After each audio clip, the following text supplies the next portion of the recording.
Let me call this meeting to order. In accordance with the open meeting law, the board states for the record that this meeting is being recorded by NORCAM and may be recorded by other local media. If you're able, please rise for the pledge. Allegiance to the flag of the United States of America, and to the republic for which it stands, one nation, under God, indivisible, with liberty and justice for all. So we're going to deviate a little bit from what the agenda is published, and again, I apologize for not getting the meeting started as to when we anticipated, but we had an awful lot of material to cover, which took longer than anticipated in executive session. So we're only an hour and 15 minutes behind schedule. So with that, I'd like to talk about, number 4, a gift for the Flint Memorial Library. And if we have Samantha, do you want to give us an update as to what's being offered to the community and to the library? Absolutely. And most of you know Samantha Miller. Hi, Samantha Miller. How's it going? Bookkeeper and other jobs as assigned at the library. We had a patron who contacted the library, Janet Luigi, and said she has some stuff she wanted to give to the library. Could we meet? It turns out her great-grandfather was a surveyor in Massachusetts, bought out a lot of other surveying companies, and it turns out she has over 30 deeds and wills and original documents, all of North Reading. The Hayward family, the Flint family, all. I've got an inventory if you guys are interested. If you're not, that's okay too. Yeah, again, it was included in our packet. It is included in your packet if you guys wanted to see it. But she had asked us to sign a deed of gift, and so that's what this is for. She will give it to us after we've signed it, so I think we're going to get it on Wednesday. But she did send one picture. If anybody wanted to see, this is one that if you're interested. You may not be. I have copies of it, but those are the original documents. She has them all in artifacts. Plastic, so archival plastic, so that it doesn't get ruined. So it's actually pretty safe and it's amazing. I mean, it's all original signatures and deeds and maps, and it's I find it fascinating. Some people don't. I find it fascinating. I do. So I was very excited that we could have it, and now we have it. And again, we certainly appreciate the gesture on the part of her to offer it to the library. Yeah. And again, the library instead of the Historical District Commission, because the library is more accessible and available. Yeah. And some of these documents really are amazing. They're pretty unbelievable when you see the original handwriting and such. And she had said she gave a lot of it to the Boston Public Library and to the Maparium in Boston. But anything that was local to our town, she wanted to give to us. And she wanted the library because we are open all the time and it's accessible to everybody. So that's why she wanted the library. And in order to achieve this, the board, we find it necessary to have the board accept it on behalf of the town and on behalf of the library. And so the motion is going to be before us to accept this gift and in return sign a deed of gift, which is what they're requesting us to do, which basically says, here, this is all yours, and indemnifies us from, from everything. And but it's a wonderful gift, and it's truly appreciated, and I can't wait until we get to see some of the documentation. Anything else you'd like to add? Okay. Do you want this, or do you have your own copy to sign? Out. Right here. Perfect. You got it right here. And this is Maura.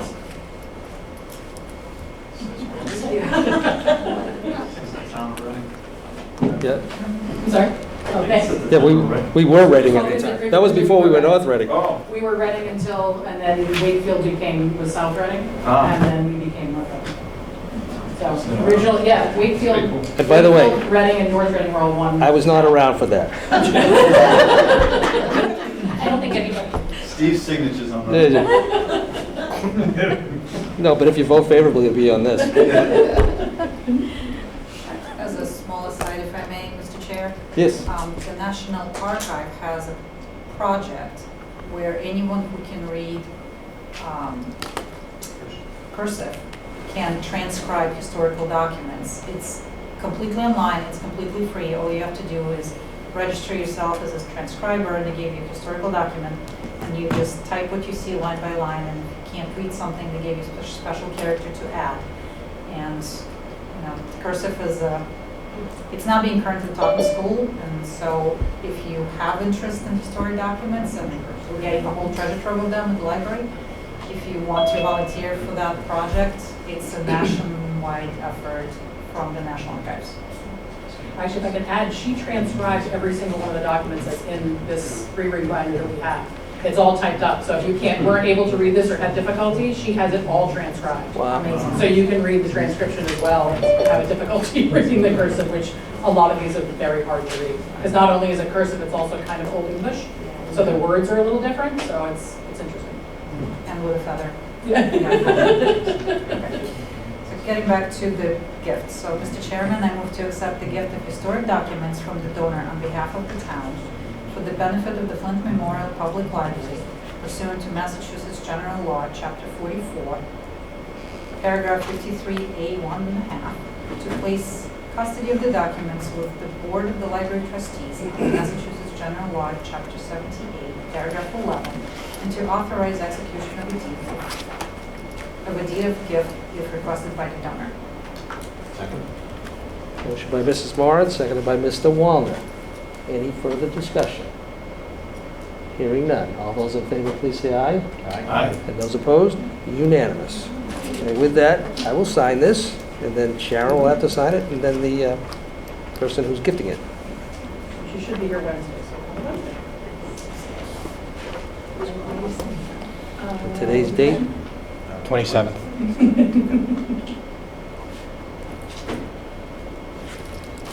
Yes. One down, two to go. Still the 27th. It's for still now. the 27th. It's still the 27th. Yeah, we're going to see if we can finish it. Thank before- you. Thank you. Thank you, Sam. And again, Sharon, thank you, and thank you for bringing it to our attention, and I'm glad we were able to get it in for this evening and get it done. Thank So you very Thank you much, very much. appreciate it. All right. With that, what I'd like to do at this particular point in time, too, and again, what we're going to do is we're going to take up an update on 97 Main Street, and then we're going to take public comment, right? And then we'll get back to the regular agenda. All right? And again, the reason being is we have a lot of people who delayed getting started here, and I think what is of most interest to people, again, is maybe some warrant articles which have been placed in relation to Riverside Drive area and 97 Main Street Senior Center / Senior Center. As was stated to the public back in November, we entered into discussions and negotiations with the individual or entities that are looking to purchase 97 Main Street. 97 Main Street is the current location of Ocean State Job Lot, formerly Stop and Shop. If you recall, last year at this time, but approximately a year ago, the town was actively negotiating with Stop and Shop for the purchase of 97 Main Street. We had a warrant article last June to effectuate whatever deal we could come to. Shortly before town meeting, less than 2 weeks, we were notified by Stop and Shop that we were not going to be offered the property as it was for sale. We were not aware that there was other interested buyers, but at the time, that's what we were told. If you recall, at the June town meeting, when the discussion came up for the warrant article, the town's interest in the property was significant. It still remains significant because of what it offers the community for opportunities to meet some of the identified needs of the community, whether it be fire station location, senior intergenerational center, potential site for future town hall, wastewater treatment, and/or partnering with other private entities for mixed use, whether it be retail, housing, and all the rest. That's what the vision was a year ago when we were engaged with negotiations with Stop and Shop. We were told that we were not going to be successful in buying it. They had already signed a purchase and sales agreement just about 9 days before town meeting, when they informed us of that. We, at town meeting, expressed our consternation with the public, with the negotiations and how they went with Stop and Shop, because we were not given an opportunity to let the taxpayers decide whether or not they wanted to purchase it, which was unfortunate. They had told us at the time that they had a buyer that was going to be basically a cash buyer, non-refundable deposit, closed within 45 days. That was last May, almost a year ago. They've not closed on the property. In the meantime, once we found out who the purchaser was going to be, we engaged in conversation as to whether or not we might be able to partner with them for potential uses to meet the needs, identified needs of the community. We started negotiations with the individual in November. Those negotiations and discussions centered around a location for fire station. First and foremost, as everybody's aware, we've been working for a significant period of time to find a location for a west side fire station. Originally, we were proposing just renovating Central Fire Station on Park Street. It has since been determined that the west side fire station is necessary in order to effectuate timeliness in the case of emergency, whether it be for ambulance service and fire service. We're fortunate that the person who is purchasing the property is a local resident and has reached out and offered to see if there is some way that we could partner with him on this particular site to try and meet some of our needs. We also engaged with the gentleman to look at the potential site for a senior center and/or / intergenerational center at the current location. During the discussions in January and February, and if you recall, back last October town meeting, we had 2 articles that we were talking about moving forward for us to look at purchase or leasing property on a either temporary or longer term basis to meet the needs for a senior center. That was already in the board's vision last year when we were talking about this particular site. The buyer was going to offer a proposal to do so. We put out our RFP, did not get a response from the proposer at that particular time, or the would-be buyer. He has since, again, continues to engage in discussions with us as a potential site for a senior center there. So we're continuing our discussion with the gentleman. In addition to that, he's also cordoned off a portion of the parcel where we could potentially put a fire station. What we're waiting for is how much would he like us to pay for to purchase the site. We have not got a price yet from him. The board has offered up the opportunity by putting 2 warrant articles on the June town meeting.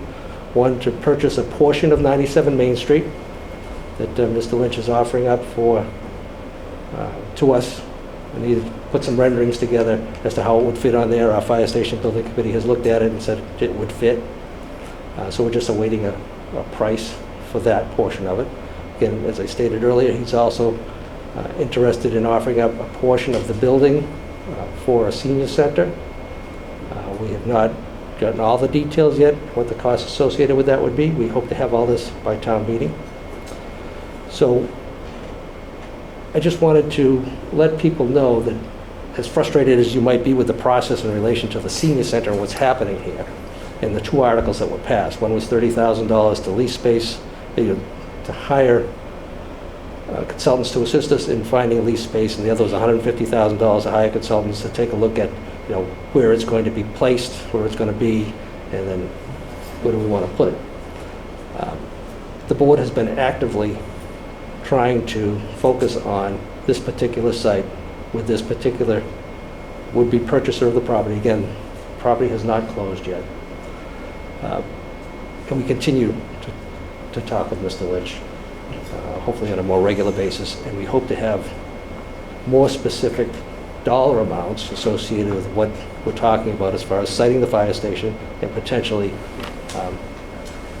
listening to what his proposal is in relation to leasing space for the senior center. There's been some discussion, and rightfully so, because we have not been able to discuss this in public session because we have agreed to keep the discussions that we've had with Mr. Lynch up to this point in confidence. Last week, as we spoke with Mr. Lynch, we indicated that if we found a need to share this information with the public. He understood that. He's also has had his information already shared as to what his potential use of the site would be if he's going to, when he closes on the property. So fair enough that we'd be able to share some of this information with him. So I just want to assure people that, you know, the board has not been sitting here idly, not looking for a solution for the senior center and/or / intergenerational center. We have been actively trying to negotiate in relation to this particular parcel specifically, which would then allow us an opportunity to focus on a specific site. Yes, we have other town-owned land. You know, we have Ipswich River Park, we have Lowell Street, we have Ridmount Field, we have out back here, we have other sites where we could potentially put put the senior center. But before we focused on anything else, we wanted to make sure that we had this opportunity explored, looked at in detail, and then offered to the community. We will offer to the community what information we have by June town meeting. So included in those 2 articles that we're offering up for consideration for the taxpayers and the voters is, one is to purchase a portion of 97 Main Street and go back at what we were looking at before, and that was purchasing the entire parcel. Again, the entire parcel would provide us with approximately 70,000 square feet. The Facilities Master Plan Committee report, which we got last September, you know, indicated that if we were looking at an intergenerational center, it's plus or minus 30,000 square feet. Senior center needs would be plus or minus 15,000 square feet. This facility we're sitting in here right now is in substantial need of repair, and just regular maintenance is significant. So at some point, it's not today, but we're going to have to be looking at what are we going to be doing with this facility, meaning the town hall. And throughout this whole thing, we also need a site for a West Side fire station. And so it all works. This site particularly works well. So what's going to be asked of the public is, here you go. Here's our opportunities to partner with a local resident who's willing to work with us to try and meet some of our needs, and/or do we still have an interest in purchasing the entire parcel? And that's what you're going to be asked. So you're going to have 3 choices, basically, in relation to 97 Main Street. Do we want to buy a portion of it? Do we want to buy the whole thing? Or do nothing? That's what the choices are going to be, and that's what's going to be offered. So as of today, that's where we stand. We're still in regular discussions with Mr. Lynch. He has expressed a continued interest to partner with us. He's trying to, we expected a price from him today, but he indicated that he's still talking to some of his professional people as to what he should be looking to get for the parcel that he's offering up, and also fine-tuning some of the plans as to what he thinks he can offer up for a senior and/or intergenerational center. But it looks more like a senior center at this point. So that's where we stand. And I know people are impatient. I know there's some people out front tonight expressing their consternation, and I appreciate it, and we all do. But we have not been sitting idly by here. What we're trying to do is to get us to focus on something we think is a solution to a number of issues that we have facing us in the most cost-effective way. And we expect some determination, particularly on this parcel, by June. Right, the town meeting. It'll be determined whether or not the public wants to move forward in any fashion, one of the 3, portion of it, all of it, or none of it. And then that will allow us to then focus on that particular location and/or somewhere else, or nowhere else. So that's about the update. And again, Mr. Gilberto and Mr. Wallner, who have both been involved with the discussions with Mr. Lynch. If there's something I left out, please feel free to add to it. No, I'm good. You did good. All right. Mr. Gilberto, all set? I don't have anything further. No. All right. Mr. Massey, that's just an update? No, I thank you for giving an update. I just don't think everything that you provided is really the truth, or, you know, the entire truth. I know you talked about back in June 2025, we talked about a town hall, municipal center. That was not a consensus of the board in that idea. It might have been 2 people that had that thought, but certainly multiple people spoke up to say that they didn't want a municipal center. You mentioned that the proposed buyer, which I didn't think that you'd be saying them by name tonight, I guess that went out the window, but Mr. Lynch, you mentioned that he reached out to see if we could partner with him.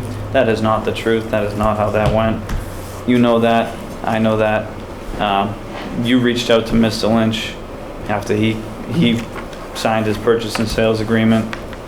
You made some threats of eminent domain, whether that was a portion, and then you made sure to remind him that you also can take eminent domain of the whole property. There's a lot of reasons that will come out, and this is the first time this is public.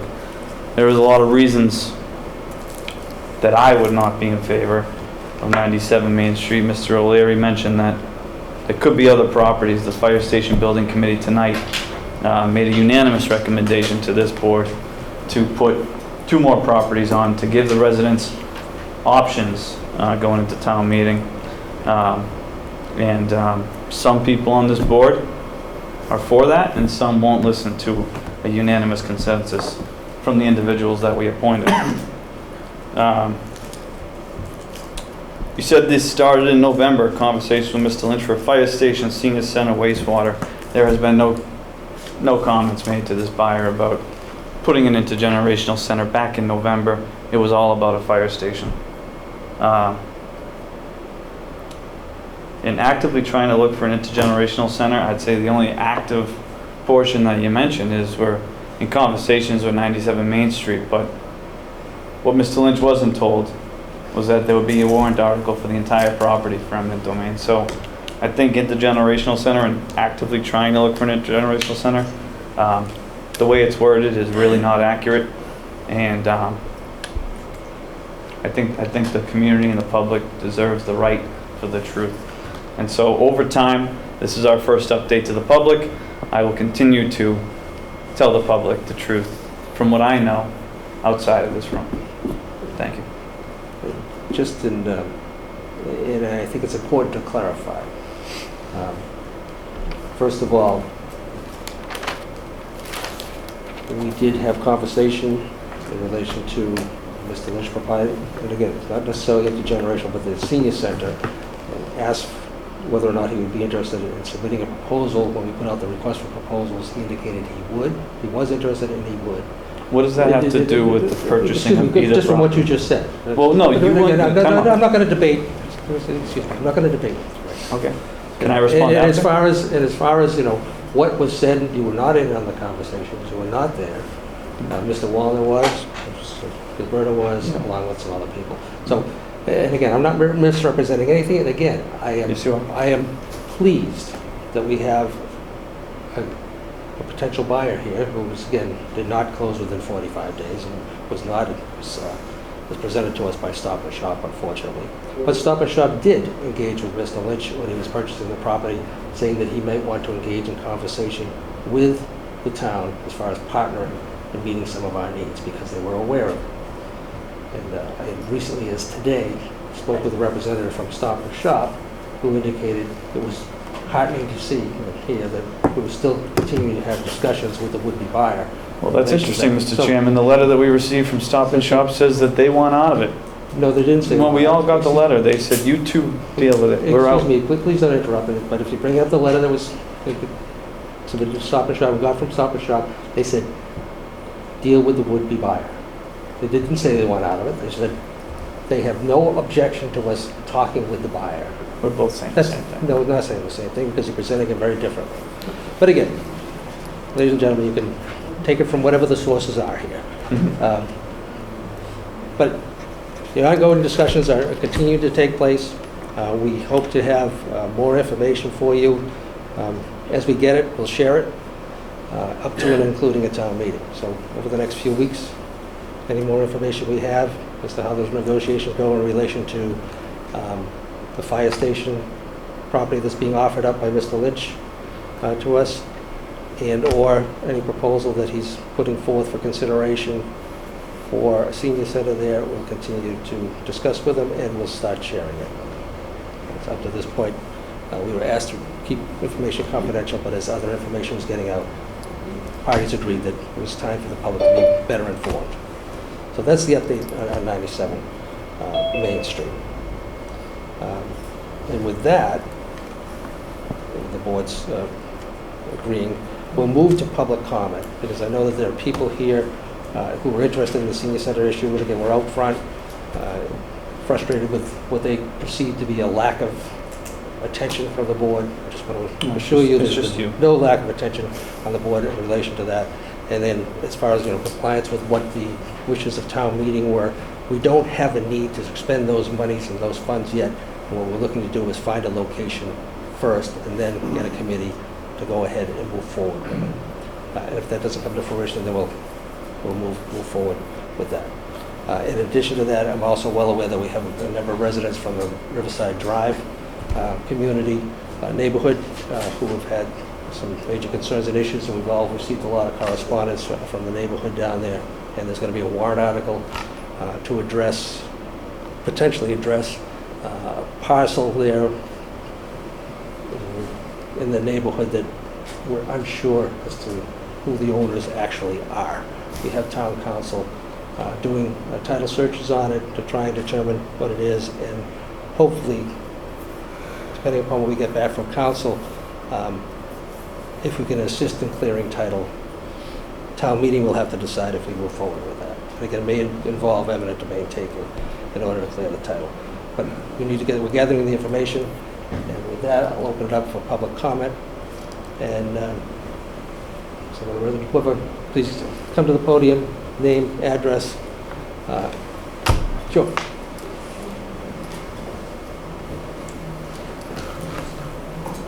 Hello, everyone. Rob Bellis, 255 Elm Street.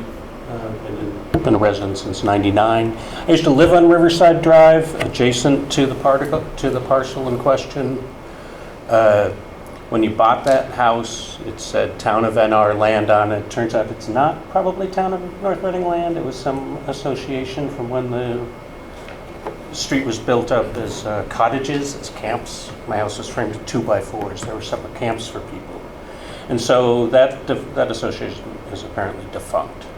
But for 100 years, since 1927, there's been public access to the river on this strip of land. My kids have gone there their entire life. It's a gem of land, and it's really the only access below IRP that you can kind of get to down to the Bostic Dam. It's a real gem. It's a real resource. And, there's probably been 26 people that have owned the houses on either side, and no one has ever tried to take possession of that land. And we have a neighbor there now who's really being aggressive about fencing it, and the police have been called, 24 times to try to limit people from accessing this public right-of-way. So I think if the town can take it, it doesn't cost them anything other than whatever legal fees, and protect for generations this access to this beautiful gem of land and section of river, I think it would be a good kind of bequest and benefit and generational thing that you could do for the town. And it's really, I'm impassioned about it because my kids paddled there. I caught rainbow trout in the backyard. And the neighborhood, we have all these people there. It was a neighborhood when I was there. I encouraged people to use it. The guy who had been there since the 20s encouraged people to use it, and that's stopped. And it's a shame, and we should restore access. And we can't go through the normal processes because he's being a bit of a bully and calling the police. So my heartfelt plea is let's take the land for nothing. It's never been on the rolls. Let's preserve the access. Let's preserve it for future generations. Thank you. And that's what I got for it. And again, the board has put it on for consideration, and again, as we get more information, then we'll render a recommendation one way or the other, but we felt it was important enough to bring it forward for considering, to see what we can do, see what can be done, and see what the actual title is. And again, if you look at the maps, as you say, on the town website, it just shows direct access. Yeah, my plot map had it as Town of NR. Yeah. I always assumed it was town land. Right. But long-time resident, first-time speaker, I urge you and beg you, please, to get it on and let's get the word out. Thank you. Thank you. What's your name? Rob Thomas? Rob Pellis, Okay, great, thanks. Nice to meet you. Okay. not a neighbor. Hi, I'm Laura Tempesta, and I know you've gotten a lot of correspondence from me. I bought Rob's house, and I have also maintained this area for public access to the river. I myself don't need access to the river since I live on the river, but I've always tried to keep it clear for the people. So So you're a direct abutter. I'm a direct abutter. Yeah, so it's been a couple of years, and the tactics that have been used to, it's really been sort of an outrageous takeover, very blatant. And I did hire an attorney to look into the land because when this neighbor moved in 2021, he was fully aware, he asked lots of questions, he used the land, he let everyone use the land, and it should have been no surprise that it was this common area. So we're just in a spot where there's nothing that we can do reasonably to preserve this land. He's literally fenced it in on both ends, and he's using the criminal system to try to keep people off by accusing them of things that aren't true. And I know you've gotten lots of pictures. I'm really sorry about that, but we're just at a stuck point because the police can't enforce anything since it's not anyone's land. The town thought it was the town land. It was a right-of-way on the maps for many years, and it was a surprise to everyone, I think, that it was not the town's land. And this gentleman had the good idea, I guess, to take it over aggressively and keep people off with cameras and signs and fences and telling them they can't go there and accusing them of assaults and things like that. So thank you for your time. And if you are here because of Riverside Drive, would you mind just raising your hand or standing up? It's affected a lot of people. So hopefully you know that if the warrant has this article, there'll be some support for eminent domain, and it should be free because no one owns it. Okay, thank you. You don't have to buy anyone off, I don't think. Okay, thank you. This is just a quick question, Mr. Chairman. This is between 31 and 33? Yes. 31, 33. Yeah. The video of him pounding steaks at 4 a.m., that was the one that caught me. I was like, There's been a lot of really alarming and upsetting things. I would have been. Mr. Joe Malik has apparently been walking down since 1978 to access the river, and so he's been walking down lately and wondering what's been going on. So, okay, thank you, Joe.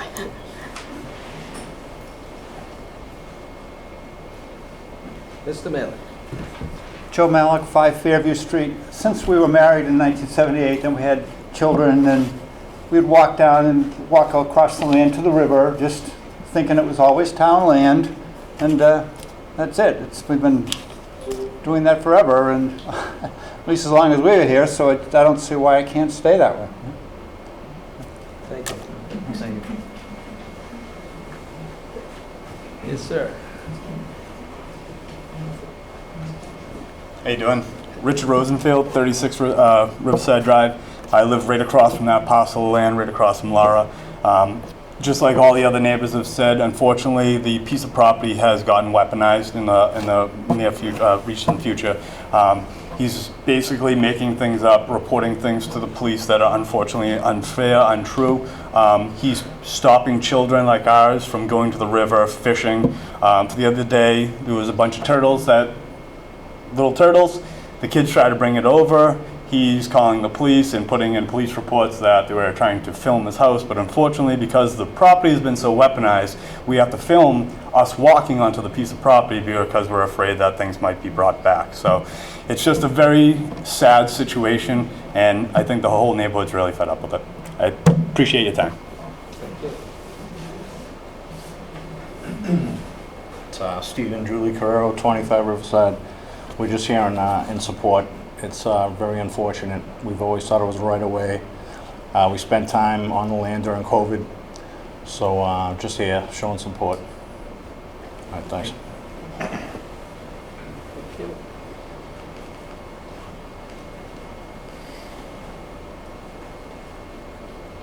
Hello, everyone. Kathy Stewart, 13 Riverside Drive. I've been at that particular property for about 35 years now, and it has always been a public access point for maybe not myself, but for other people in our neighborhood that have used it extensively, people that have now moved because their children are older and out of the neighborhood. I remember them having and bringing their children down there to use that particular property because they could put in their canoes, they could go fishing. And the gentleman that had owned it before, I think his name was Fred. Oh God, he was so good about cleaning up the river. If you needed anything or there was a branch on your side of the river that needed to be taken down, he was always there. It was very, very much a community. And up until a few years ago, when unfortunately my dog has now passed, I would walk down with her and you would see people out there, and everybody would be out there with their little children on their tricycles and their toys. They were having meals, they were having soft drinks, whatever, and it was a very nice community feeling. And now it's like a war zone down there. I've never seen the fencing like that before. It goes right across and almost all the way to the back. And it's really very sad. I'm not sure what exactly the intent is by that particular person. But it's a really nice group of people down there. They're not going to hit you, they're not going to do anything. They're very nice and they're very caring. And I just feel that it's really very sad. And if there's anything that we can do, you know, to bring it back to what it was before, that would be great. So anyway, thank you for listening. Thank you. Anybody online? Yep, one hand raised. Dorina Halpich. Hello, this is Dorina Halpich, 8 Lynn Street. Can you hear me? We can. Hi, I am up on Lynn Street, and so I'm not directly on Riverside, but when I purchased my home in 2015, I was told by the realtor that there was public access there, and it was a great feature to have. As someone with children who do like to go fishing, it's become extremely uncomfortable to honestly be in that area, and I don't currently feel safe sending my kids there given the situation. And so I'd appreciate any help in resolving that, and I would really like to continue to keep it as a public access. Thank you. Mr. Chairman, through you, if there's anyone else online who wishes to speak during public comment, if you could use the raise hand function. Pat Fillmore. Pat, I'm going to ask you to unmute. Yes, Pat Phil, can you hear me? We can, Pat. Okay, Pat Fillmore, 24 Fieldcrest Terrace. Not talking about Riverside Drive, but talking about 97 Main Street. And you're saying that on the warrant, you're going to have 2 articles, one to take and buy the whole property, or just use take what Mr. Lynch is offering. Because if you stop and think about you guys keep telling us we have no money, we're broke. The revenue that Mr. Lynch's building would bring into this town would be a lifesaver in some parts. So why can't we just use part of take the property that he's offering the town and let him do his sports center there?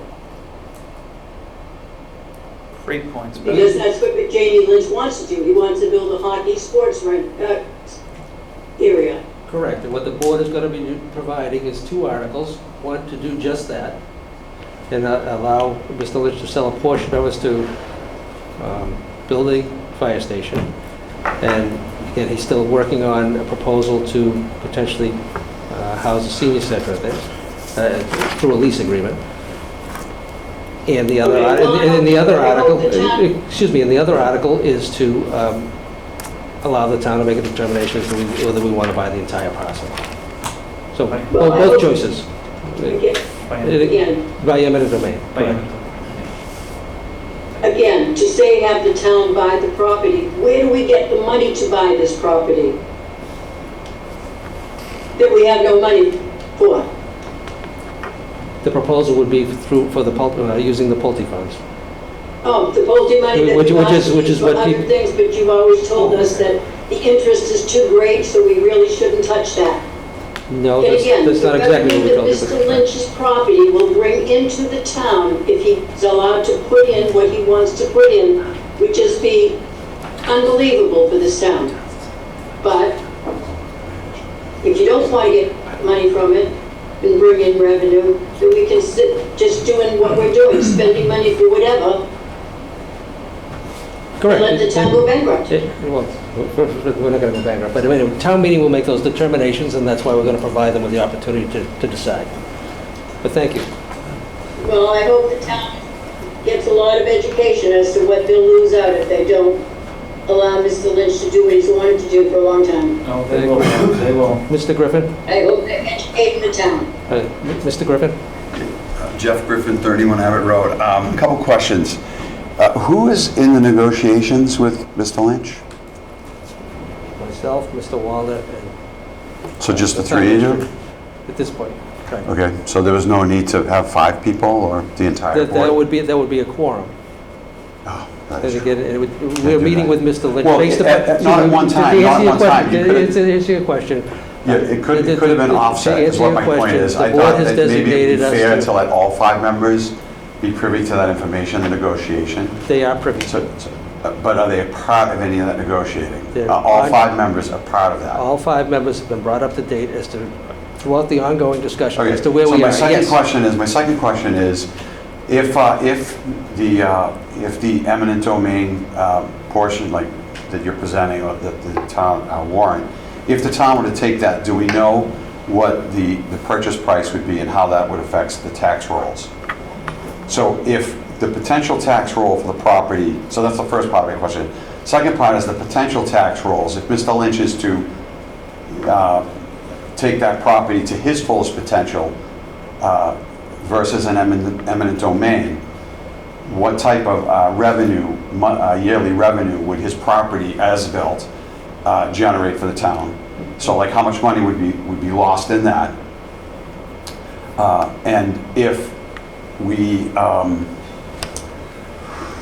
well, I guess that's the first part of it. I'm worried about the tax roll and that piece of property. I'm not sure what it is right now. I'd like to know what it is now, as is. Right now, it generates $105,000 in real estate taxes. And the proposal of the Lynch building, what would the tax rolls look like? Again, I think what we've been told is approximately a $20 million investment. So if it gets an assessed valuation of $20 million, you get $260,000 worth of revenue. 265,000? 260,000. Right. 260,000. So the tax rate's $13. So okay, so 20 that million piece of is- property, if we were to take that by eminent domain and purchase and pay for that property, and we would have to like how would we? Well, first of all, I'm just trying to figure out where this money's coming from to do that. Like, how would we do that? How could we afford to do that? So we're missing out on the tax roll, and we're going to take the property. Yeah, all of this, again, this is public comment, so again, we'll have full discussion on all the warrant articles, public hearing. So you see how I'm just trying to picture this thing I going understand. upside down? We understand all the Very questions. upside down, yeah. Based upon the information you have, I can understand why you would come to that conclusion. And again, as we move forward, and as we're talking about it more publicly now, and as we have public hearings on the warrant articles, we hope to have all that information provided to the public so they can make an informed decision. Okay, so Again, this is public comment. More than welcome to make a okay, so comment. It's not for- that's my concern. My concern is one, Appreciate it. all 5 members being in part of negotiating at some point, even when you shift them around. And the second part is that the amount of money the town will go upside down if we were to take that by eminent domain through the value of the property alone and the lost tax revenue. Correct. That's my comment. Okay. Correct. Awesome, thanks. Yep, and that information will be provided. Mr. Gannon? That public comment is, we stand here and with Mr. Lynch's investment, we could be going up in profit. We also make about $75,000 to $80,000 a month in Pulte funds. So you cut that out. He wants to cut half your Pulte funds. Excuse me, and again, So I'm sorry. we'll get into the discussion on... Am I allowed This is to, public- am I allowed to comment on public comment or just you? Actually, you're not, and he's being generous, because I would have shut all you down. Right. So, okay, Mr. Gannon. Yeah. Sorry. Public comment is a one-way street. Do you remember when I was chair? Or did you forget? You responded to public comment? Oh, no, I never did. No, never. Excuse me, Never. Mr. Gannon. James Michael Gannon, 9 Duane Drive, North Reading. Just a little history lesson. As I understand it, the piece of property we're talking about is 22 acres. And last May, all 5 of you voted to take this, purchase and or take this property by eminent domain. It was 5-0 in the warrant. No, it was not eminent domain. I read the warrant article from June 19th, and it said 5-0 select board. We bid on it. We bid on it. We put a bid on it. I'll pull it up and take a look at it again, because I went back to the warrant from last June. and- Jim, if anyone were to tell me I'm wrong, it's him, and he's already gone past his time telling me I'm wrong, so I can Okay. imagine I'm doing it. Because that is what I passed on to Stop and Shop recently. So I'll go back and take a look at that. My opinion, Stop and Shop is a villain. They could have waited the 9 days until the town decided to or not to purchase the property, and they chose not to do that. So as far as I'm concerned, they're a villain. Mr. Lynch, who I do not know, is also a villain. Oh, Because- that's a good one to write down. Because according to his real estate broker, or Stop and Shop's real estate broker, he knew the town wanted to acquire it, and he chose to bid on it and put down a down payment. Can anyone bid on an open bid? Absolutely. Excuse me, Absolutely. it's not back and forth. Go back. Absolutely. So, and I'm sorry, I was. Oh, no, That's- actually, should- let me should- correct As you. Mr. Waller said to me many times, you're talking to the chair, so I want to go ahead and do that. Yeah, you are because me. Stop and Shop's Pontius Pilate Act, where they're washing the hands of it, also, in my opinion, makes them a villain. Right now, Stop and Shop is paid, based on some information I got, about $230,000 from Ocean State. 105, 110, I'm not exactly sure the exact amount, because of property taxes. So for that 22 acres, the amount of property taxes paid to the town, right now it's $105,000, $110,000. I don't know what Mr. Lynch is going to do. And I don't know what the town is going to do with the property. I've heard intergenerational senior center. I do know if we purchased it a year ago, we would be a year further along than we are today in planning. And so that is why when I say that Stop and Shop is a villain, it's because if they just waited 9 days, and I want to put a word in there, but I won't, then the town would have said, we don't want it. It's yours. Do with it as you wish. The real estate broker for Stop and Shop, I spoke to after the town meeting, and she said 2 things. One, yes, he was aware the town wanted to buy it, and he is willing to negotiate with the town to a purchase, for some piece of it, but he has plans for it. And I went back to Stop and Shop again, and their parent company, Ahold, who I do know some folks there as well, and they said we were kind of surprised that our real estate person said this was the right thing to do, so we did it. So from my perspective, Stop and Shop is the villain, and Mr. Lynch has the opportunity to become a villain or a partner.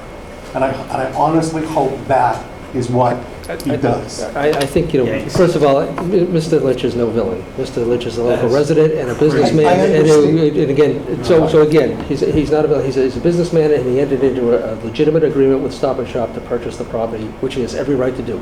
Again, Stop and Shop made the determination, not Mr. Lynch. He made the offer, it was accepted, he's a legitimate buyer on a purchase and sale agreement.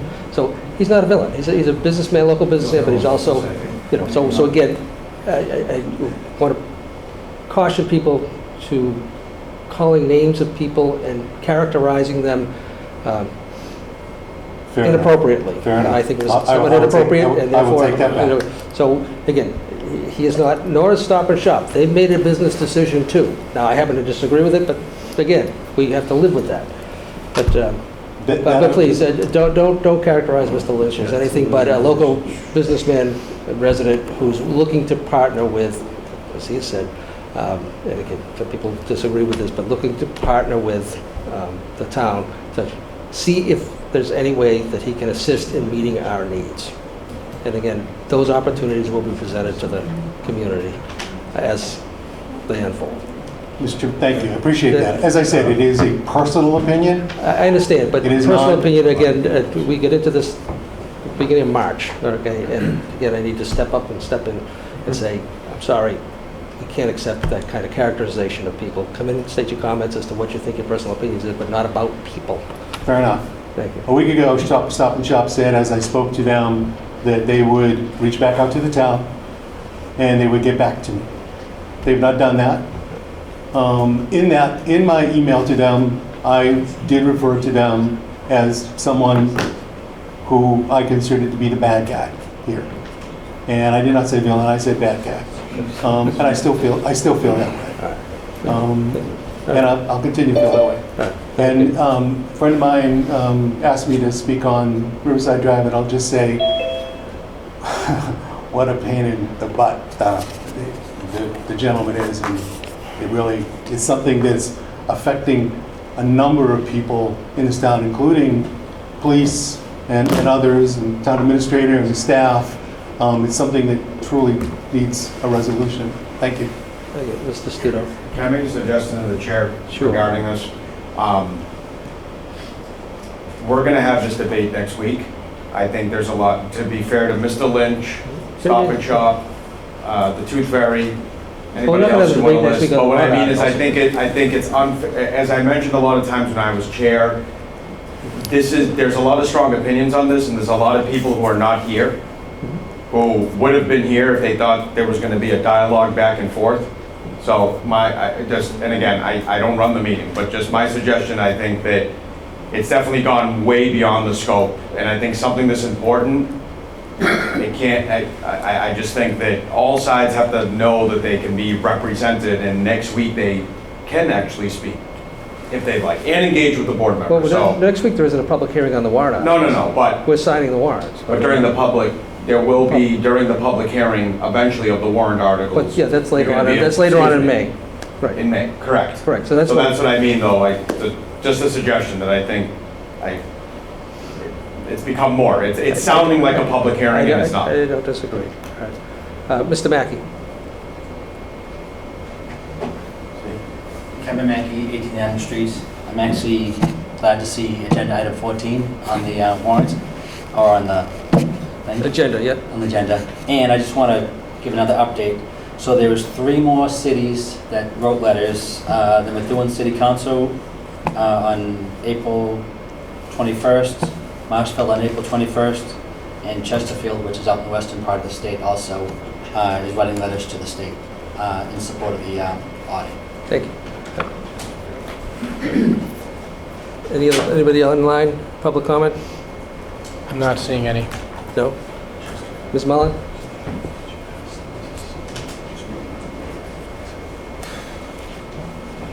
Thank you. I do want to comment, and I know you've said it before, I've said it before, and I have to say it again. You've got 30 days before this is coming up. It's very important. I am disappointed since October to now, I think what people have been saying, which is, 8 months, whatever it was, that we never formed a committee, we never talked about it. And the reason I'm bringing it up again and again and again, I personally am involved because I've spoke about recreation and LUC, and I've spoken on their behalf, and on my behalf, as we've done it, that a committee should have been formed. I still feel, from listening to everybody, at least even the seniors also, that there should have been a committee, and I'm getting a lot of the brunt of that because I stood up in favor of it that night at the town meeting to put the $150,000 in, because I did have a discussion with you the night before and PA the night before, and talked about my issues with doing it the way we were doing it, and then we weren't offering a lot of time for the people to understand it. I, in good faith, stood up and said why, if we did not have to spend the $150,000, at least we would start the committee right away. In that time frame, myself and LUC have gone back, looked over all our notes, we had it. I was promised that there would be a committee right away to talk about these things, and with 30 days now, we're asking, and not having any of the information, I'm not saying, I won't use the word transparent, because that looks like I'm saying that, but in all this time, to never have any more discussion on it in front of everybody, and to now in 30 days, come up with this, and you can say, we're going to talk about a town meeting, but any time you take anything by eminent domain on the amount of money we're talking about it, If we just go talk about it like we did that time at 150, everybody trust us, everybody believe in this, unless we have all the numbers that night, and I believe we should have had at least a month before, so when people go to town meeting, they'll know about it, or if they don't go to town meeting, they're not going to know about it. We should know what the numbers are to buy it, what the numbers are that we're going to make or lose on buying the property. And LUC and myself have stood up here before, myself representing LUC, and said that we should have looked at the property behind here, also to have this information. And that's why it was important to that committee and what would have been discussed, to have the number, what it would have cost to look at that. And if we had a meeting, we would have come back to the selectmen long before that, take some 150,000, get a civil engineer to look at the property we own here, just to find out it's available. So that way we're not buying something, if you could put something there. The town hall, we know, has to go somewhere at some point. We also talked about Mullen Field and Ipswich River Park. Those are things I know that were Chapter 97, we'd have to do it. But those are things we could have looked at. Since then, I have talked to 3 different people at the state to find out about the 97s. Those are things the committee would have done. So at least when we were before everybody, we'd have some information for all those things we haven't talked about, so they feel comfortable voting on it. And the second part of it is, I personally have been attacked, and that's okay, I can take it. I stood up when we bought the Wheeler property to say that we could possibly use that again for an intergenerational center, possibly, or not, because we had things to go before. And I've had people now come up to me and said, you spent $650,000 to buy something and you didn't know what you were talking about. I went to that meeting knowing what I was talking about and had the information from, in the backing, from other people in the administration and selectmen, that we would go through and look at some of these things, and we haven't. So I do not ever like to go to a town meeting, no matter if it's something I'm for or against, to have all this information before you go as to why we should do it or not do it. And I've certainly been both ways in this, but you want the information when we go, because otherwise, again, I look like a jerk from 2.5 years ago, and my word is my bond when I say something. People don't want to hear that now. Rita, you made us buy another piece of property because you said you were going to use it, and the reason we haven't used it is we have not been able to get information to come back that I've asked to speak to the attorney on some of these things. We should get some of these things. We should get the civil engineering done. And as much as I look like a dope and blue-collar worker that gets up and says things and nobody has to believe it, I do my homework, and I've asked about these. And I do have dirt on my face from things that I've said, and it's infuriating to me, to be quite honest. And I think the selectmen should have formed that committee immediately after we said we would. That's what I was told would happen. So I'm disappointed. I'm not disappointed with purchasing the property or not, but it's very difficult when a lot of people do call me and ask what to do. And my name and my word has been tarnished. So that's all. Thank you. Your actions, or the actions of any other boards here that say they're going to do something to other committee members, and the 8 years that we spent looking at it, I find very frustrating. And we're losing, the people in town are losing faith in volunteers and the select people in finance boards. Thank you. Any other? 5 seconds. I think we're good. Anything else? Anybody else online? Mr. Gilberto? Not seeing any. Very good. All right. That concludes public comment. With that, we'll move to item number 5, I believe. Receive recommendations of the Capital Improvement Planning Committee and vote to approve fiscal year 2027 capital improvement plan. Mr. Kelleher, again, thank you folks for coming. Thank you. I trust you all got the memo that the committee sent and the tables. And the tote sheet. Given the hour and the tired everybody probably is. I'm not going to read it. You've read it. But I guess the bottom line could also be the headline. And the bottom line in this was that without significant available funds, that the capital program is not sustainable.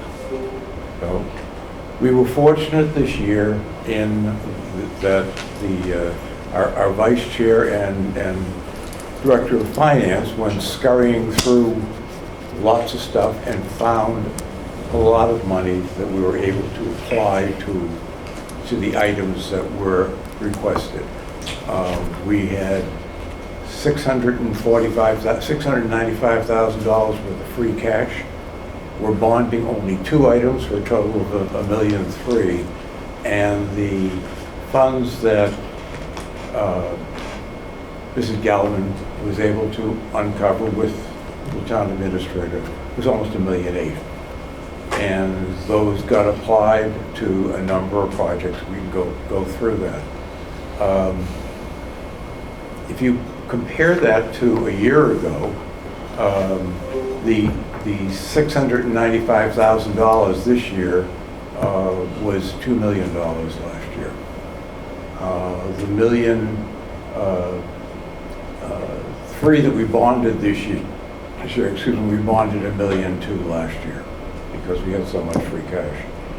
And the extra other funding sources last year were $950,000, not $1.8 million, and that was principally the ambulance fund. So I don't know that we can, I do know that we cannot replicate the $1,790,000 going forward and can't count on that. So if we look at the table in the package labeled 27 capital requests and CIPC recommendations. The yellow line there are the numbers. Just for my board members, that's page 17 in the packet. When you have it, let me know. Yeah, okay. I'll try to zoom in. Okay. The numbers at the first yellow line are the ones we Well, I'm just... sorry, what? This is difficult to follow. Well, he's going to explain Oh. how to follow it. Yeah, it's just our first time seeing it. It was in your package. Yeah, it's just our first time seeing it. It was in your package. Yeah. Yeah. It's been a work in process for many months. And Mr. Studo and Mr. Wallner. Mr. Studo, Mr. Wallner are members of the committee. Along with the town Mr. administrator. Gilberto and the town Finance director. is also. And it's a posted, open meeting, and anyone is welcome to come and listen, participate to the extent that they want. But the report is done when we finished our work. So the report was sent out. I sent this about a week ago. That's fine, Mr. Keller. It into the package. So we're recommending the 3.788 million in capital, and funding sources are as I've just described. The roads, there is a schedule of roads that are going to be done. The actual cost of all those roads is a little over $2 million. They're using $515,000 from Chapter 90 and some money that was left over from last year's appropriation. So we're able to bond $900,000 because we found from the other sources I was referring to before, $550,000. Without that, we would have had to cut back the program pretty significantly. The money that made up the $550,000, you probably can't see the notes, but we had some money left over from the Park Street Bridge, some money left over from the fire department training, and the DPW garage when the work was done there. So that was the 550. Those are one-time things, and we can't rely on them. But going down, there are a couple of things that, well, at least one thing that may change. The fourth item down, this depends upon what the board decides it wants to do about the trash barrels. It's $510,000. We put it in the capital budget to pay for them, and it's being paid out of a portion of the Capital Improvement Stabilization Fund. With some funds that we'll put in there, and we're proposing using them. If the board decides that they're going to be built into the contract with the hauler, then it will come out of this number, but and we also will not spend the amount out of the stabilization fund. So this may change in gross numbers, but no impact on the things that we're trying to accomplish here. So that's what we've approved, and as I say, you've had them. If you've got questions, I'll be happy to answer questions.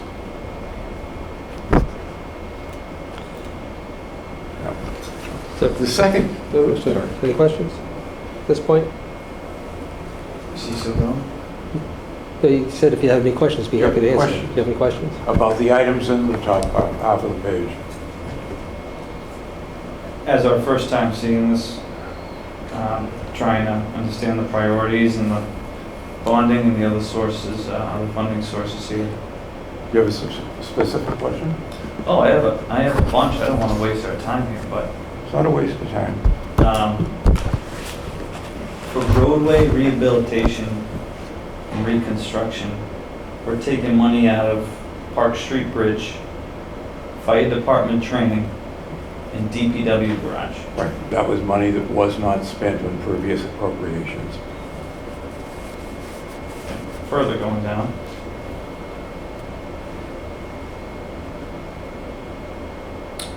DPW highway replace a dump truck, $275,000 from, no, I'm sorry, $125,000 of it from fire training. Mm-hmm. Ballistic shields, $107,000, funds from fire training.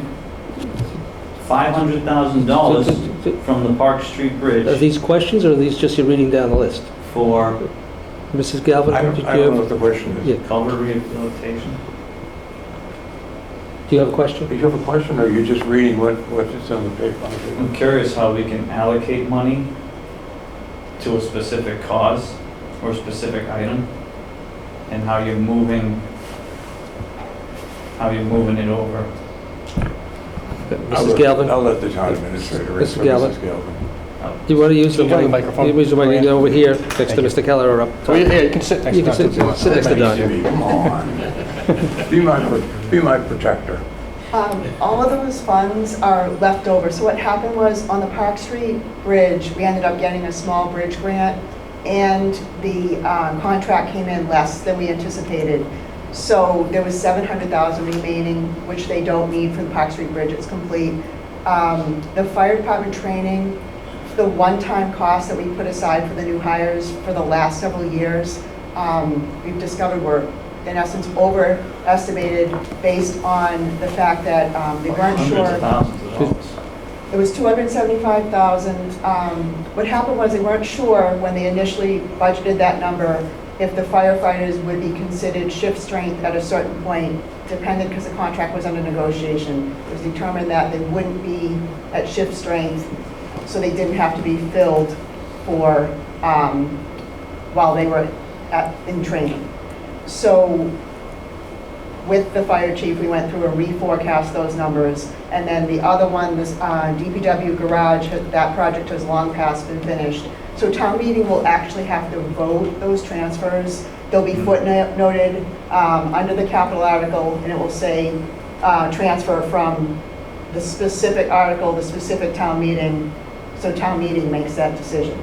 But it was all surplus funds. So that summary page, so what's on the right-hand side? These notes obviously won't be, but that summary page that I'm used to seeing, do we have that in our packet that you gave me? No, I didn't prepare that for the packet. I'll have that ready probably for next Monday night.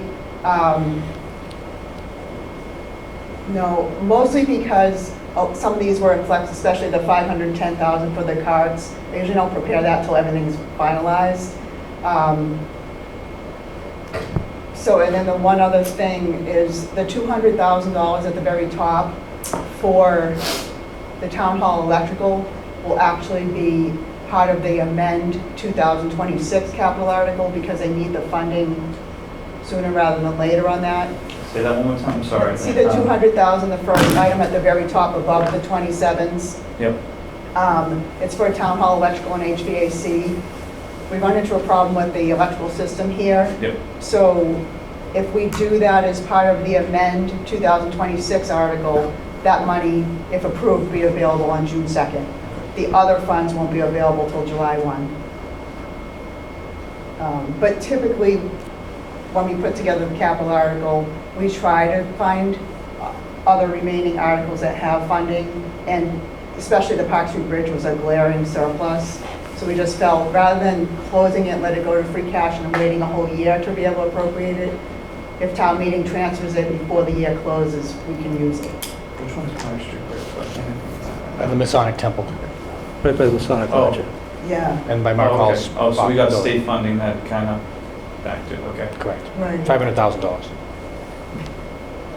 The, just from a checks and balances standpoint and town meeting involvement in their votes, if they vote to specifically set money aside for fire training or Park Street Bridge, you're reconciling that by the article that comes after that says, They'll vote it into something else. Like if they say, no, we want to leave it for fire training, they can do that. They'll We would just have to find a be different asked to fund. reallocate it. Just reallocate the funds that they already appropriated for one purpose. We've successfully completed the project and there's residual funds left over. They're being requested to move it to something else to cover that.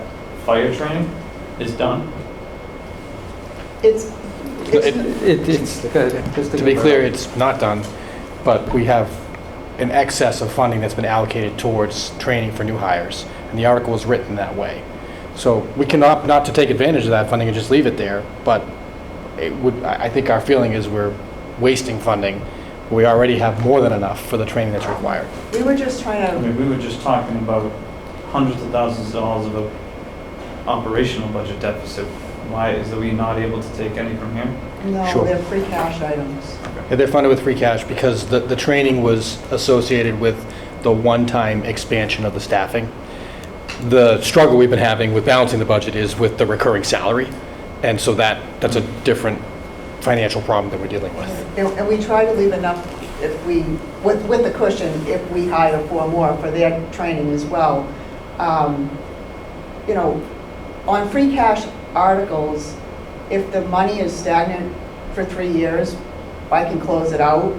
On free cash articles, I don't need town meeting's approval once, it's done.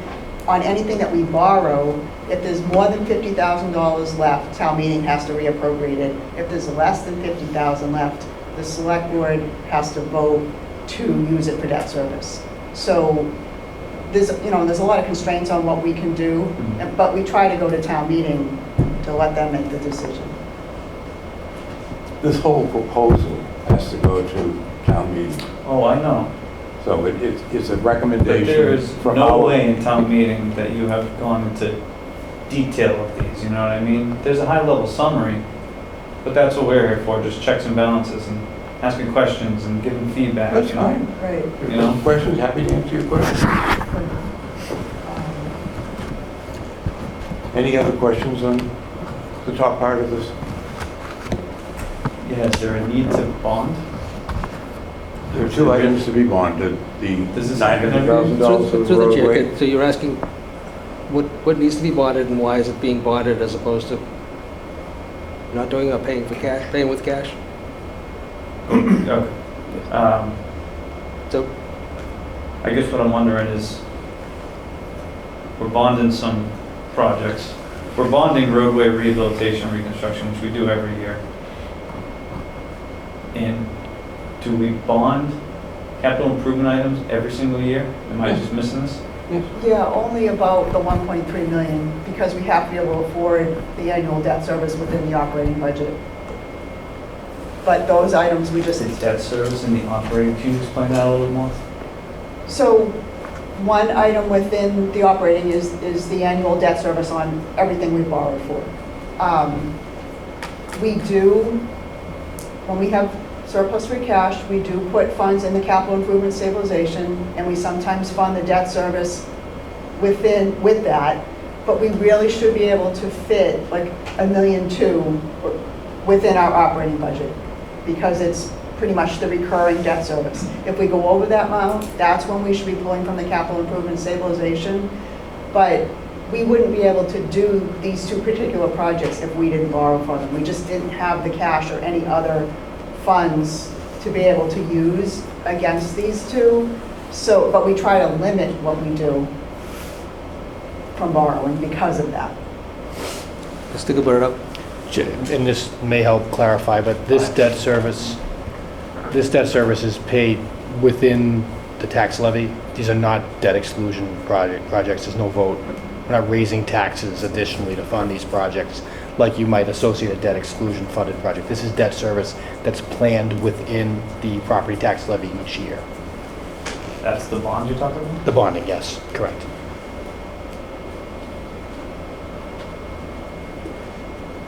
Versus, for example, we did 2 years ago when we did the debt exclusion for the fire truck. Correct. Yep. Which is separate. I get that. From I get that. So again, first time reviewing this. I got 2 liaisons here that have never updated us once on this board. So I'm trying to understand. I don't want to delay everyone's time, but there are a lot of.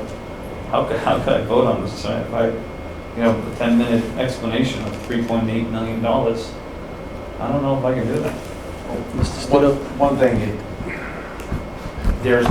there's so many what ifs until the votes are taken and the ranking is stacked and it's done about 3-4 times, and then sometimes people change their minds, and then that gets that. Let's say I was updating you after every meeting. My board member report would be about 45 minutes to an hour of what ifs. And then I would come again, and then you probably would say, Vincenzo, you said the exact opposite last week, and I have you on record, but I'd say because it's still a what if. So I'm just trying to give an explanation of why. I'm just saying, I get badgered for not providing my liaison reports, but we have a lot of other liaisons that either don't show up to meetings or don't update the board on their liaison assignments. But I do get pointed out. That's okay. I can take the heat. I mean, also, to be fair to this process, and also to you, because this is your second year, a lot of these are run-of-the-mill, meaning projects that come up year or every other year or every other, and that's no fault of yours. Just like me, I didn't know this at first, but then by year 3, I understood that, like, wow, this report looks the same every year.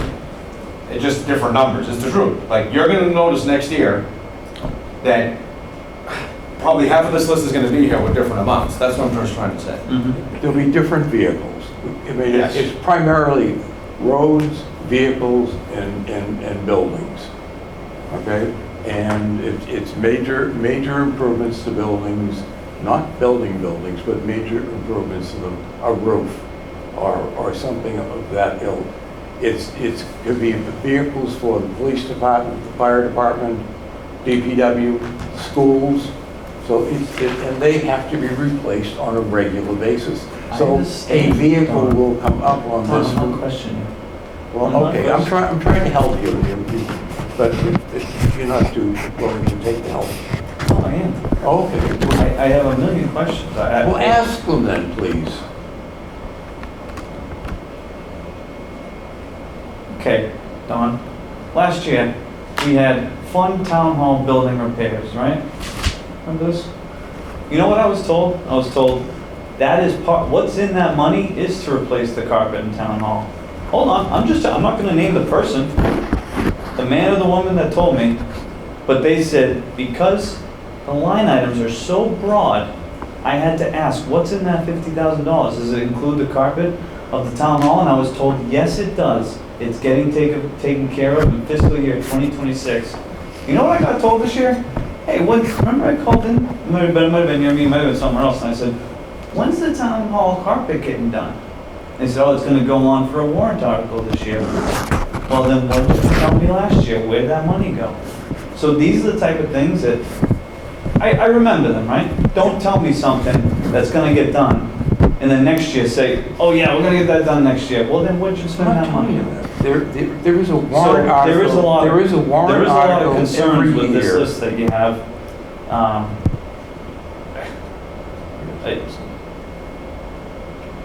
And it's my first time looking at it, so I wouldn't have been this brash if we had the opportunity to review it another time. But we haven't. It doesn't exist in total until the process is completed. Okay? It is an iterative process. We meet weekly, going over and discussing them, meeting with department heads, getting the information from them. It's a committee made up of 2 people from the select board, 2 people from the schools, 2 people from the finance committee, and 2 people from administration. I understand how I'm just trying to tell you that there is nothing to give you until we have completed it.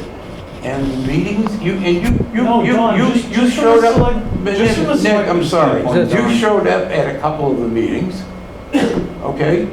You didn't ask any questions. Because I'm busy. No, Don. You were at the meetings. Don, we're not going to get in an You were argument, at but if the you want to meetings. talk offline, we can absolutely talk offline about my availability. I'm not talking about your availability. I wish All I right, was retired. excuse me, let's I wish I was focus on, retired and had our way. this is the recommendation of the capital improvement I'm ready for the committee. vote, Mr. Chairman. All right, the second half of this is the items that we're recommending deferring to next year because we don't have the money to do them. And you'll see the rankings on the right-hand side. The items there did not receive the rankings that other items did get. And so we had to make some decisions. There are a couple of exceptions to it, but pretty close. That is where it cut off at about 3.38.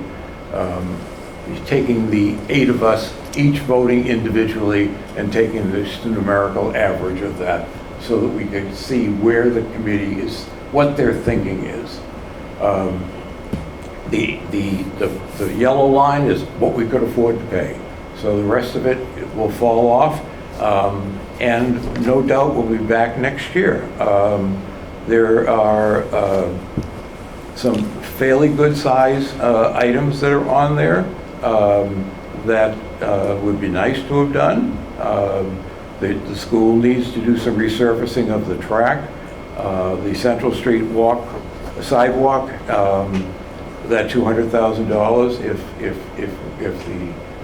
the Safe Streets, is it, or whatever the program is, Complete Streets. We'll do some matching on that, so we could get those sidewalks done if there is the appetite to do them.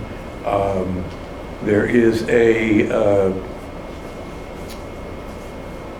$275,000 item there to do the 4th of the 4 intersections that were deemed to be problems and had some danger there.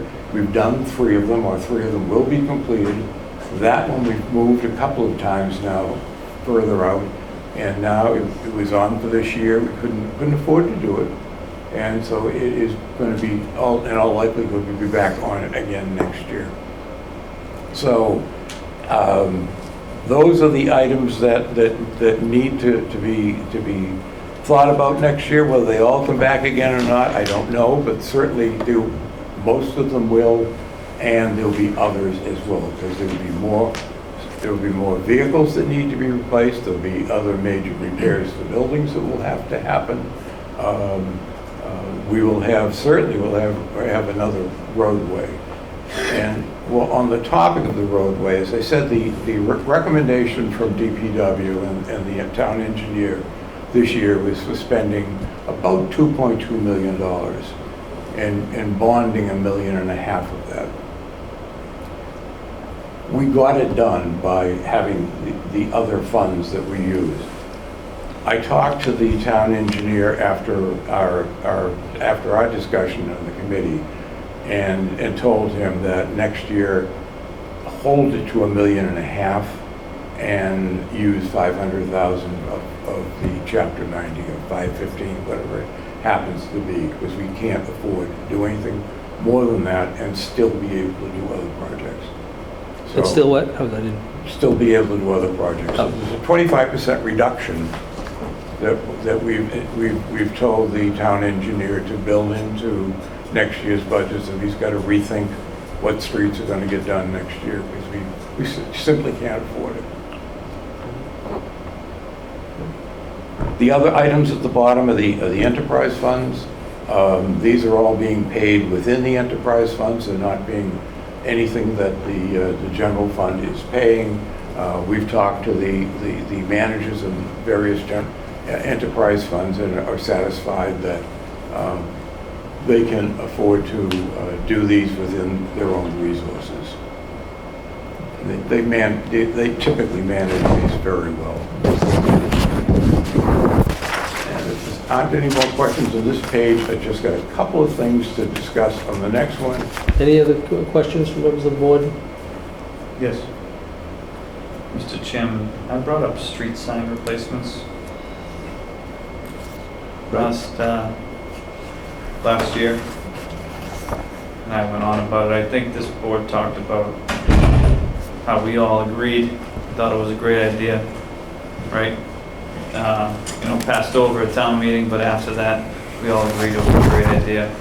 A little cheap token of something tangible you can see every time you drive around, street signs, easier wayfinding for seniors. In my brief time that I called into your capital improvement planning committee, and again, I don't make it sound like I show up to everyone or the I didn't say ones. that. I think you know, showed up twice. I'm just winking at you. Don't worry. But what I found was that my two colleagues, everyone on the committee all ranked your priorities. As a matter of fact, everyone besides Mr. Wallner and Mr. Studo ranked them from 1 to 5. Abby's shaking her head. I saw it on the screen. There was only 2 people that put 0s, and that's you two. And I'd like to know why my idea for street replacement signs was the only one that you gave a 0 to. No one else gave 0s to anything. You didn't give 0s to anything else except my idea. I'm gonna give it 0. You gave it a 0. The only I'd 2 have to people. Go look back. It is not I challenge you on it. You want me to answer you? I gave it a very low priority versus other things. These are decisions not made in a vacuum. You have to compromise within yourself, and then you go and look what a priority is. When I want a street sign change, I give a lot of money to the school to put my name on it to give some back to the community. This is public money that we have, that there were other priorities. So it had nothing to do with you. Hate to break it to you. No, I'm just curious, from a But I'm 1 saying- to 5 scale, how did it get a 0?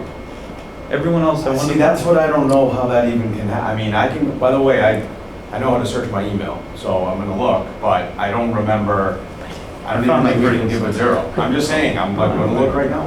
I just felt it pretty insulting. I thought it was 1 through 5. I mean, you think everything's insulting, but I'm gonna look.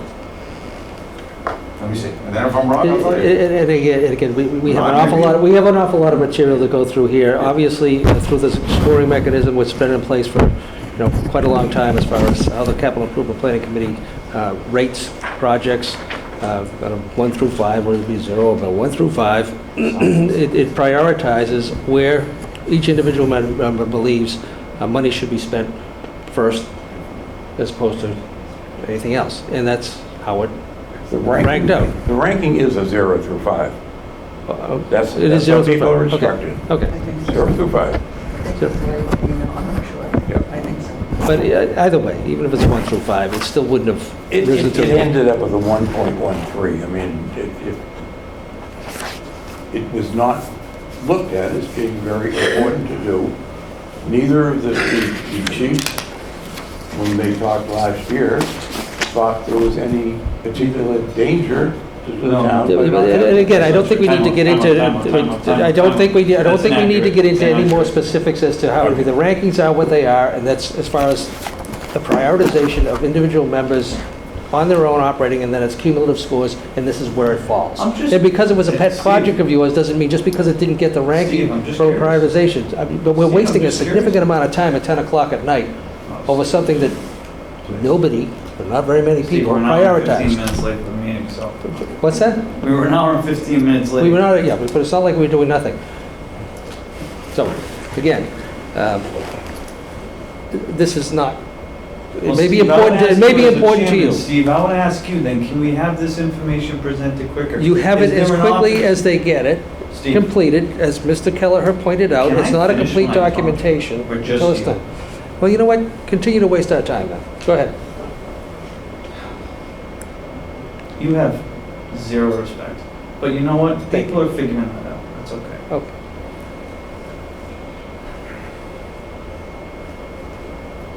Let's move it. So, Rich says first. do you want to, do you have a question? Go ahead. Well, then stop mumbling. Show some respect. Now, if we're going to move forward, any other questions on what Mr. Kelleher has presented?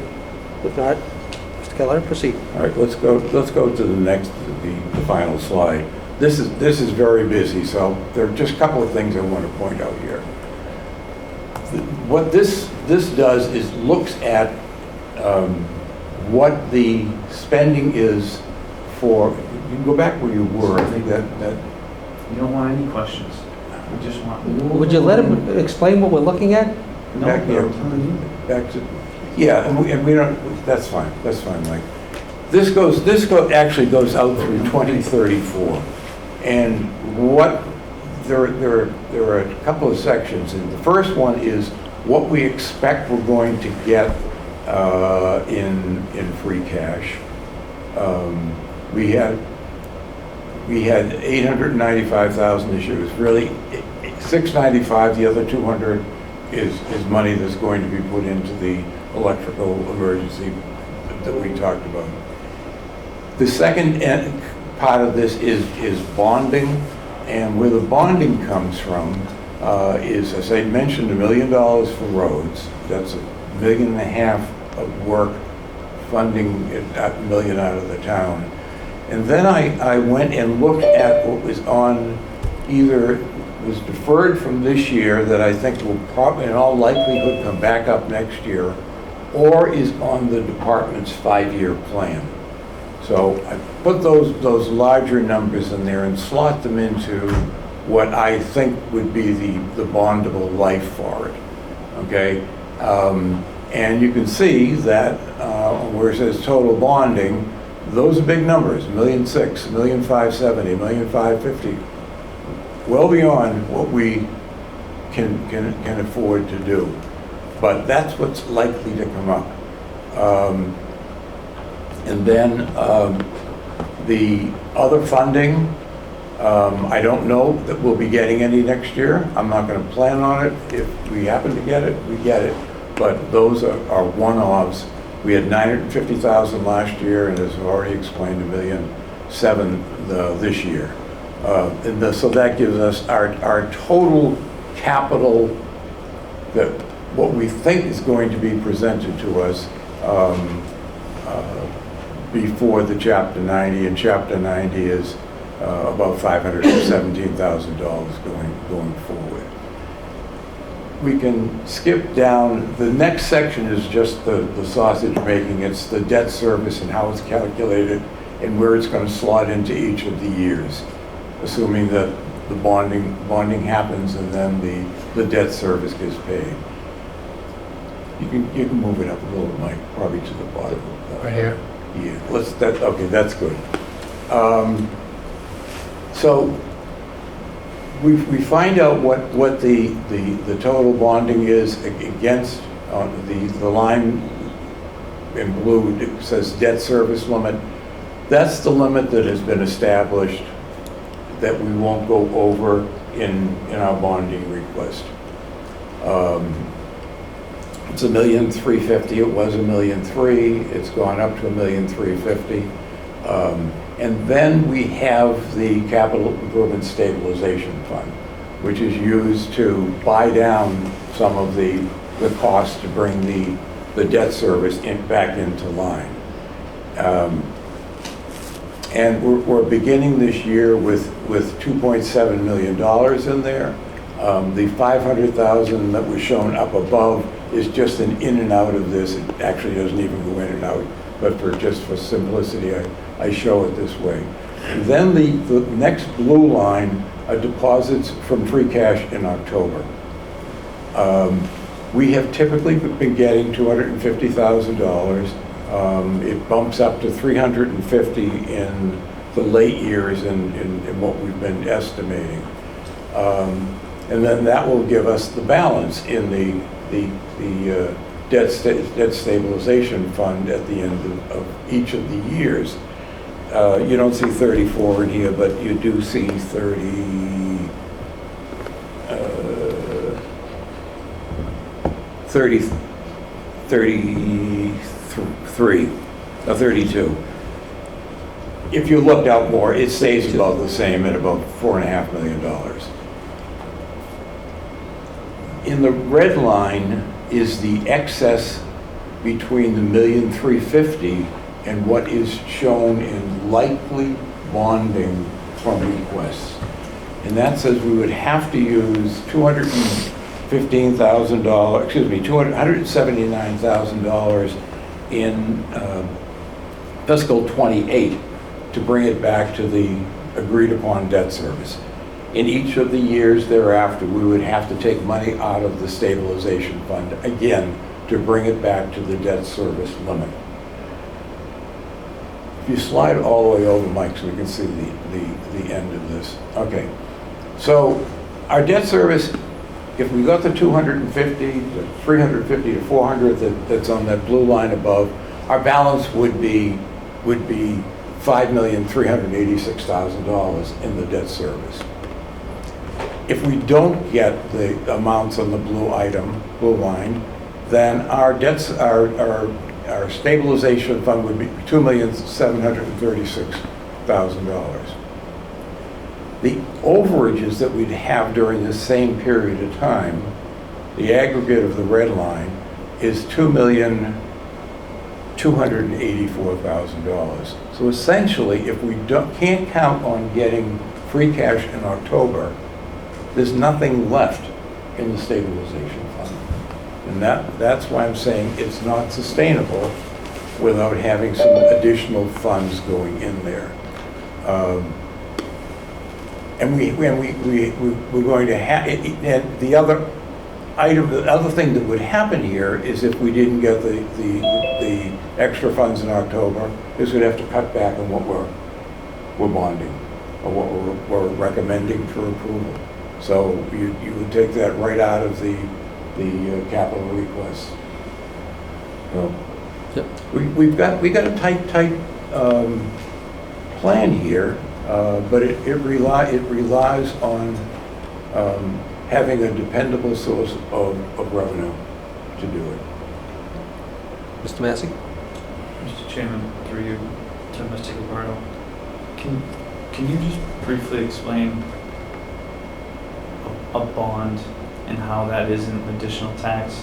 I kind of got lost on that. Like, if we are bonding money, why would that not be an additional tax? So bonding requires, and for those who don't know, bonding is the equivalent of borrowing money, from a bank or a lender of some sort. We go to the market with an advisor who helps us get proposals to let the town borrow money. No different than going to a broker or a mortgage agent, for example. So that's borrowing. We can only borrow funding when authorized by town meeting. So town meeting needs to vote to authorize a project to be funded by borrowing. It requires a 2/3 majority vote at town meeting. What we are doing here is we are scheduling all of the borrowing on this slide, both previously and in the future, to occur within the Proposition 2.5 tax levy limit. So when you look at the next agenda item to review the updated revenue and expense plan, there'll be a line in there for debt service. This is all incorporated into that. So we're fitting it within the annual increase in taxes allowed within the limit of Proposition 2.5. And the point I was making earlier is that when we have very large projects, they are debt exclusions. So we have to go to town meeting and ask for an approval to raise that revenue potentially above and beyond Proposition 2.5. Then we have to go to a ballot vote to get authorization to do that. None of what you're seeing here is going to trigger a ballot vote or an increase in taxes above the limit within Proposition 2.5. I think the point that Mr. Kelleher is making here is that in order to sustain this borrowing in future years, we may have to make reductions elsewhere within the budget because of the limits of Proposition 2.5. I think that's the point he's trying to drive home, or rely on other funds to try and offset that. My question wasn't even in relation to what he was talking Sure. about. I was just trying to understand the sheet in general. Sure. Lorianne, did you have something you want to add to that? Yeah. So, hold on, sorry, real quick. Yep. Because I didn't quite grasp it yet, so I'm trying Sure. to get it there Yeah. before I lose it. That was, so, tax levy raised to 2.5%. We said we had a deficit of $700,000. We closed that budget gap. We still have 900 or $1.3 million. So- Am I? No, so there's a projected deficit if the borrowing were to continue at the trend that the requests dictate. So we're going to likely be looking at borrowing less in future fiscal years, or... I'm not worried about future years. I'm worried about trying to understand. So for this year, the budget will be balanced, assuming we're all on the same page when we get to the next agenda item to talk about it. We are holding an allocation in fiscal year 27 for debt service that reflects what you see on the page here, but it also relies on a transfer from the Capital Improvement Stabilization Fund. And so that transfer does need to happen in order to keep this all balanced. Oh, a bond. We are bonding from our own stabilization fund? No, we're bonding from the market, and then we are making debt service payment. We're paying off that bond year over year. Okay. With an appropriation of funds, this year, next year, future year, all within the Proposition 2.5 limit. The $900,000 will be paid off over 15 years, principal and interest. From capital improvement? Partially. From the operating budget, essentially. Yes, not from capital improvement, but it will be paid off from the operating budget because that's where the debt service goes. The debt service is the principal and interest, like a mortgage on your house. So that $900,000 that we're bonding, you break it down over the 15-year bonding period, and that'll tell you how much a year you have to bond. That's what the middle of this schedule did. And we don't get additional taxes because we're paying it out of capital improvement stabilization. No, you're paying it out of the operating funds. But it's already grown. Capital improvement stabilization, if the red line down there, if we were to exceed the allowable amount, it would have to come out of the capital improvement stabilization fund, or you would have to spend less, you would have to do less capital improvement.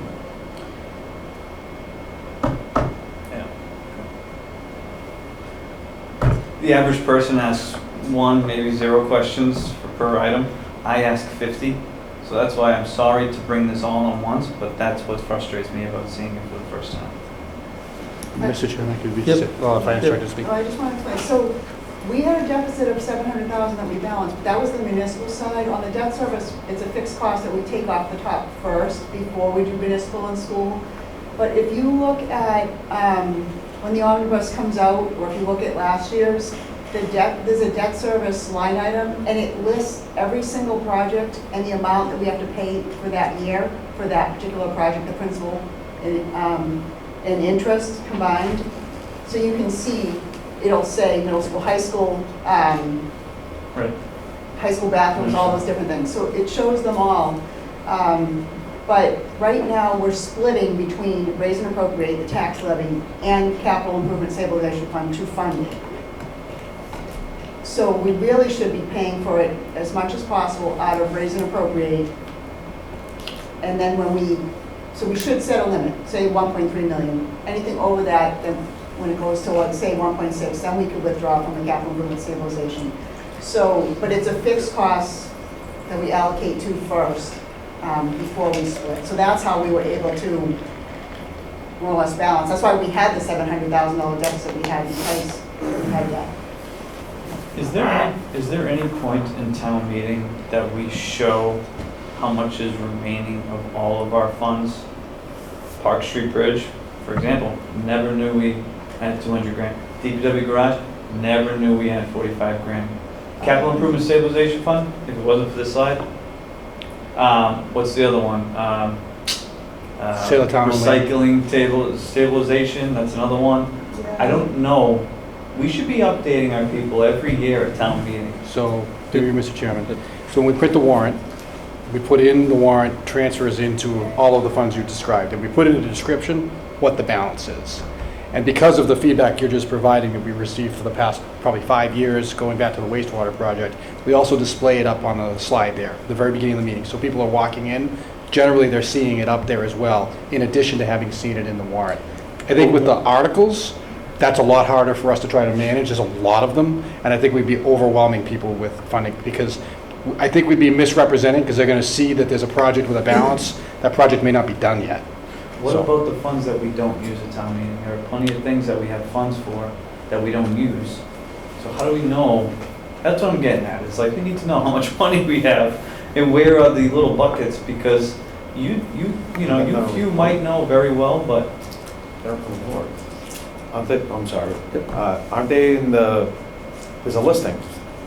Most appear in the warrant because they're subject to a transfer. Correct. But we're also separately listing those balances right at the beginning of the meeting so that people see them. Because some people walk in, they want to make an amendment, and But he's right, the stabilization funds, we don't show the ones we're not using. if they're not a warrant article, they wouldn't be in there. We could certainly add a listing of balances to the warrant. I don't know that that would be. The articles are harder because there are so many and they go Yeah. back so far, and some are from bonding, some are from free cash. It's just an endless list that is always in flux. Like, I wouldn't mind providing it to the select board every so often. yeah, that's fine. I'll take that. But to put it in the warrant would almost be scary. Yeah, I get that. I would appreciate that. But we probably could maybe dedicate a page, just print them all on one page. Yeah, the slide that we use, we could print and put it. So something similar. Yeah. It's easy enough to do.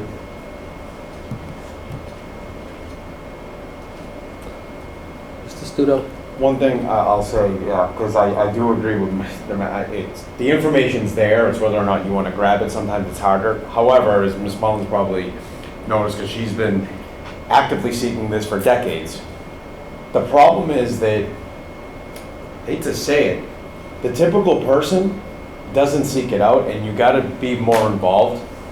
And here's how I look at it. If you come to town meeting thinking you can learn the entire town's finances in one night, it's going to be a 72-hour marathon.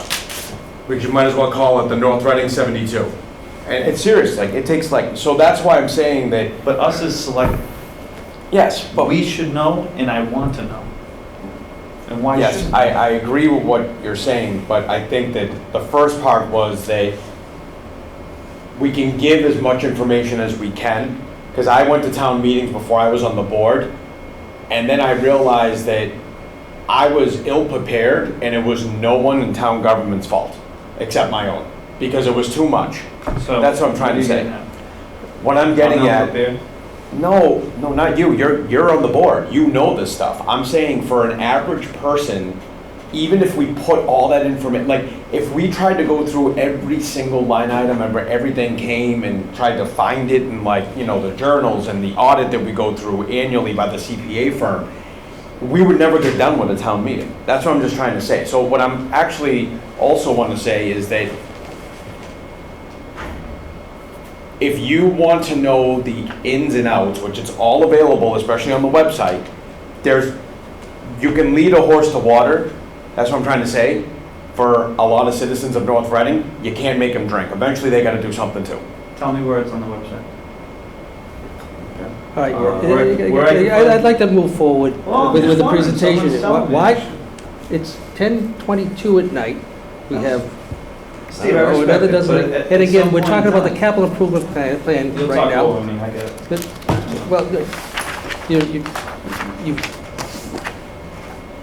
you've I've raised You some could've issues put that me do on the not committee. necessarily have to do with this presentation at this particular time. If you're looking for more information to be provided in the warrant, we're more than happy to talk about that. And again, to Mr.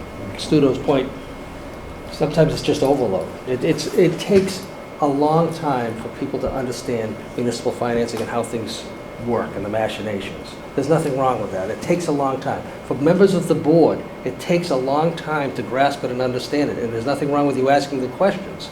Again, maybe the venue should be Would you different. want me not Maybe the to? venue should be different. Would you want me not I to mean, have it? you, pardon me? Would you want me not to care to want to have it? It's or not do a you- question of caring and it's the appropriate venue to do it. There, and it's always been there. Under town administrator, budgets and financial, town reports, there's so much information here that like it would take us, well, we'd be here till 2. It's all here, it's always been here, and actually the website now actually looks presentable. It's always It'll been That's a there. second it'll have compliment all the today. funds and what's remaining. It has so much information that the average person will realize why they don't want to come to town meeting. And All right. again, Hey, for members. sorry I asked for- questions there's about an nothing agenda wrong with item. asking the questions. As a duly but again, elected it's- official. You're and, more than we can welcome move to, this and meeting there are along. appropriate venues to do it. Mr. Keller, do you have anything? I'm done, Good. unless there are any other questions. You're good. Do other members of the board have any questions? I'll just say it's my first year of being on that committee. It was quite a process, really well organized, learned a lot. You know, all the people that were there made their cases and everything else like that. It's really quite revealing. It's a group effort. Yeah. You know, the way it works. Yeah, yes, I thought it was really well done, and, you know, I stand by the results you have. I know where they came from, so you did a great job organizing. Ms. Swartridge. All set. I'm all Mark. set with the presentation. I do have some longer term questions, but Okay. I can wait for another day. The way you hold out, you might make it till tomorrow, so. I'll just make an appointment with Mr. Callagher We and did it 12:01, 4 a.m. because it'll be in a new day. No, we're going home tonight. It has to be tonight.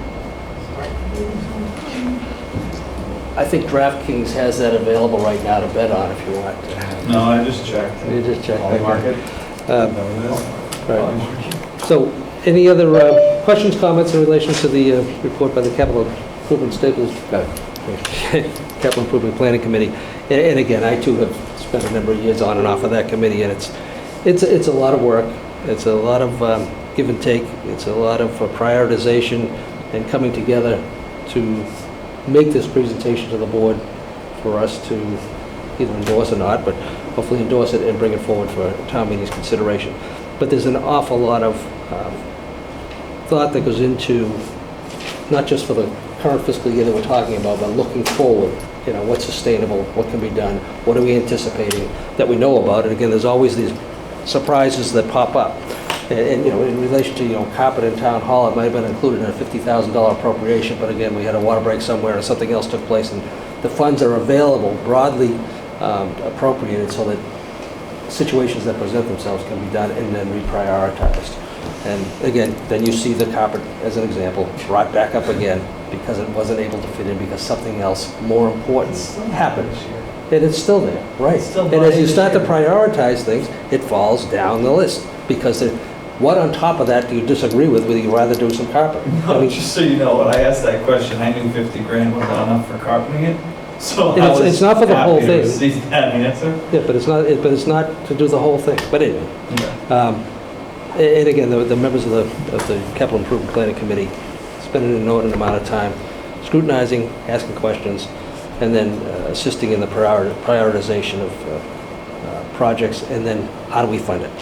And that's where the machinations come in with, we can borrow for this, we have free cash for that, we have unexpended funds for prior warrant articles that we can reappropriate from, and we get to what we can afford to do.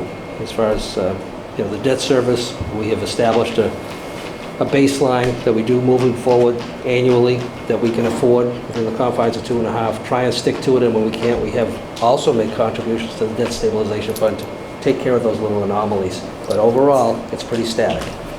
So, again, thank you for all the effort that's been put in. And again, Mr. Chairman, I'd like to ask to punt the approval for the vote on this until next week, so I can have time to review.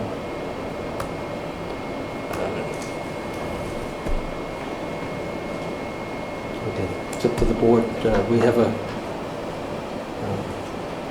a motion. We can then decide to postpone or just move forward. Again, got it on Friday night, Steve. Went away over the weekend. I had no time to review. And I actually apologize and feel bad that I'm pestering everyone with questions. I'm interested enough, I have a passion, and I want to know and be knowledgeable at my position here. But every time I ask a bunch of questions, it seems like I'm wasting people's time. So I'm not ready to vote on this. We wait a week, what happens?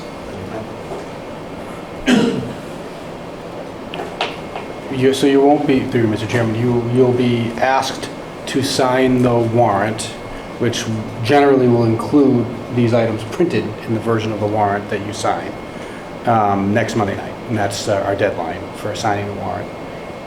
It will be difficult to manage any changes that are made to it should that take place, because we have work to do between now and next Monday to present this in a way that town meeting can vote on it, right? Because that hasn't happened yet. So I don't know that there's an issue with reviewing it, but if there's going to be changes to it, that's where there will be problems. I mean, this is a consensus. Through you, Mr. Chairman. For it as is. Through you, Mr. Chairman, do you have anything you want to add to that, Lorianne?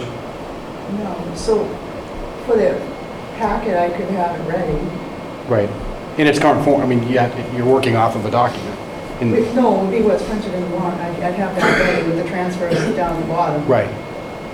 I'm just saying if it's changed, then it becomes more complex, that's all. Well, is it likely to be changed for the trash totes anyway? It could be, but who knows? But we don't know yet. So chances are no, but there may be an addendum or explanation at town meeting. Struck in the main motion, most likely. What's that? Removed in the main motion if that's where we end up. Right. So I'd have to correct that page and they revote, or vote the corrected page? If there were changes made. If there were changes. Yeah. Right. So that again, I think we can make it work. Yeah. Well, I don't know that there's a consensus among the board members to offer up any other further amendments to what's being presented this evening. If that's the case, I think we need to give you enough latitude and time to do it. And I understand you might want to postpone because there's something else you might want to scrutinize or talk about prioritization. It has nothing to do with me personally. You're the one who's suggesting it. So I think you were going to give me the leeway? It's not a question of the leeway. It's a question of what on these pages would you reprioritize, strike, or add more money to? You know? Well, no, because I haven't had time to review it. Well, again. We got this a week ago, we had the time. Yeah. I can read it, right? What's that? Vote for it now. Can you kids use the mic, please? It's not going to change anything. I don't know that there'd be a consensus among a majority of the board at this particular time to make suggested changes as to what's been presented. So, and again, Don't we have the option to make that call if we want to? we do. But I haven't heard any suggestions from any member of the board as to reprioritization or striking any of the things that have been suggested to do here, or reprioritize anything as they've been presented to us. So, therefore, I think we need to give the administration as much time to put things together and get ready for the warrant. Again, unless you have a suggestion right now that you don't like this and you want that, then we'll react to it, but I don't see it coming. Let's move it on. Yeah. So anyway, Well, Mrs. Barr, do we have a motion that we can vote on the motion, one up or down, or move to table it? I make a motion that we... No, what do we have a motion? There's a motion in the packet. There's a motion in the packet. Mr. Chairman, I move to approve the fiscal year 2027 capital improvement plan. Second? Seconded by Mr. Waller. Any further discussion? Mr. Chairman, I ask to punt this vote to next week, please.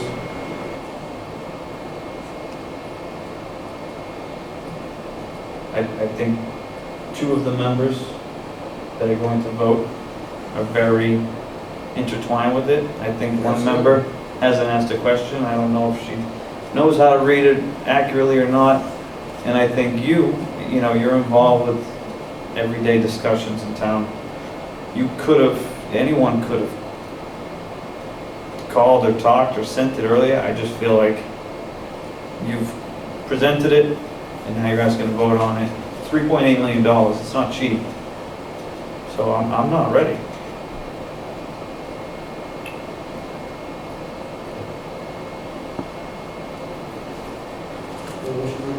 We have a motion on the floor. Are you making a motion to postpone action? Yes. If that's the case, we need a second. I'll second it for the purposes of discussion. So on the motion before us to postpone further action on this until the next meeting, any further discussion? Hearing none. All those in favor, please say aye. Aye. Those opposed? No. Okay, 4. On the main motion before us, to approve the Capital Improvement Planning Committee report. Mr. Wall, seconded. Okay, so the motion before us has been made and seconded by Mr. Wallner. Any further discussion? Hearing none. All those in favor, please say aye. Aye. Those opposed? Unanimous. No. Thank you. No, abstentions? Any abstentions? Is that what you'd like to abstain? Okay. Then put the 401. Thank you, Mr. Keller. You're welcome. Thanks, Tom. Lorianne and Town Administrator and members of the Capital Improvement Planning Committee. So,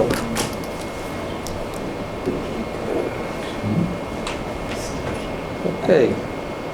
Mr. Gilberto and Mrs. Galvin, review updated fiscal year 27 revenue expense plan, municipal budget reconciliation. So we just have a couple of updates to the revenue plan that is becoming nearly final, if not final at this point, for purposes of the budget to be recommended by town meeting. I'm going to ask the finance director just to call out the changes, which I believe largely reflect what happened with the House of Representatives budget, right? Right, the House budget did come out. Did we already talk about the debt exclusions? I don't even remember. So I'm not sure. first, on the top section, the tax levy, the debt exclusions for the middle high school and the Chestnut Bridge, we now have better estimates because we're about ready to borrow. So we have closer to accurate numbers on those. Then the House budget came out a little over a week ago, I think. Yeah. So we updated those revenue numbers, which fortunately resulted in an increase in state aid. As you can see, the highlighted numbers, it was primarily in Chapter 70, increased the most. The unrestricted went down a little bit, but the other numbers, overall, it increased from the $10,879,000 to the $11,025,000.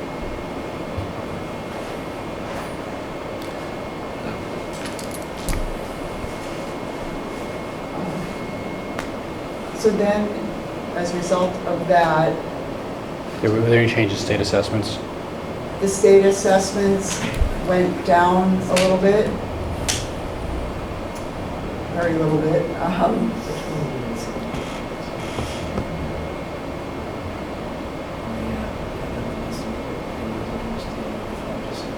Which resulted in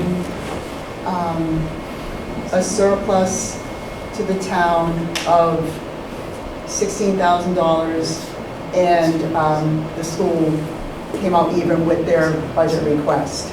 So right now, the municipal side has a surplus of this $16,000, which we are proposing. First of all, it allowed us, when the state aid increased, we were able to lower our reliance on the capital improvement stabilization to fund debt service. We were at $1,056,000. We reduced it to $956,000, which is a good trend for us to fund more of that from the operating budget. That's the lowest it's been in 4 years? Oh, probably even longer than that. So the resulting surplus on the municipal side, the school is still sharing the $21,909 with us. But then on the municipal side, we ended up with a surplus of $16,234. And then in the process of our final reconciliation, what we propose to do is reduce the free cash that we fund the miscellaneous capital, that we use to fund miscellaneous capital. We would fund a portion By 16,000. of the cruiser by 16,000 with that surplus funds, which brings the surplus to zero. So, Mr. Chairman, through you, we talked about those so-called B2 items that we really didn't like extending into with the use of free cash. We were able to eliminate a couple of them in a previous workshop discussion. This additional revenue allows us to take what was $78,000 in the remaining B2 item, police Ford Explorer marked unit, can lower that to about $62,000 by using the additional, that $16,000 that the finance director just mentioned. And so our intention would be to bring to you a budget for approval after the budget hearing next Monday that would reflect that change. Continuing to fund the final four firefighters beginning January 1st. Right. At this point in time, in the recommendation. We expect there will be a different recommendation at town meeting from the Finance Committee on that particular item. But otherwise, I think things are pretty closely aligned in terms of the recommendations. Any questions on that? No, other than this was talked about at length at the financial planning team too. So school department's well aware, finance committee's aware, and Mr. Waller and I were there present. I can't hear you. I said, I'm sorry, yeah, I said during the financial planning team process, again, chairs and vice chairs of the select board. Everybody knows what our position is, Right. for the most part. Right. Is that what So, you're and again, the finance committee, again, did, through their representatives on the financial planning team, expressed their reservations in relation to the sustainability of having the 4 firefighters funded in the next fiscal year without certainty that it wasn't going to have a significant adverse impact on other services to carry it forward. So therefore, they're seriously considering, and maybe already considered, not necessarily recommending the hiring of 4 firefighters as we are halfway through the year, which is fine, which is, again, their concerns are not ill-founded, they're well-founded, and it's just a question of prioritization on our part in relation to moving forward with the firefighters, knowing full well that it's going to have impacts moving forward in upcoming fiscal years that we're going to have to deal with. So, on that. Again, unless there's going to be a change of mind on the members of the board here in relation to that, the administration is preparing the budget as presented with the hiring of the 4 firefighters halfway through the fiscal year. Correct? Yes. Yes. That's correct. So if there's any suggested changes, I would suggest that we discuss them now, or help guide the administration with moving forward with the presentation as they made tonight, and be prepared to defend it at town meeting. I'm fine. Fine? Yeah.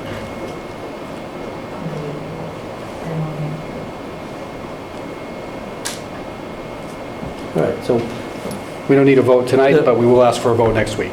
right, because it'll have to go to the warrant. Correct. Right. Very good. All right. Anything else on that one? No. Well done. Number 7. Health insurance plan, vote to approve plan. Bear with me one moment, Mr. Chairman.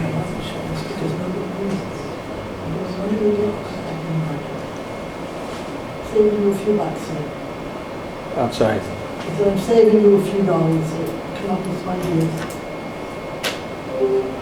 Much appreciated. Mrs. Moore, there was a motion that I think was actually inadvertently an executive session in there that would be the required action. And while you're pulling that out, I will just provide a verbal update for the community. This will be our second year, our first renewal with Mass General Brigham as our primary health insurance provider for our employees. We received a renewal that was approaching 20%. I think it was 18% initially. There was a rate cap that they provided us. It brought it down to approximately, after some discussion, a 9.7% increase.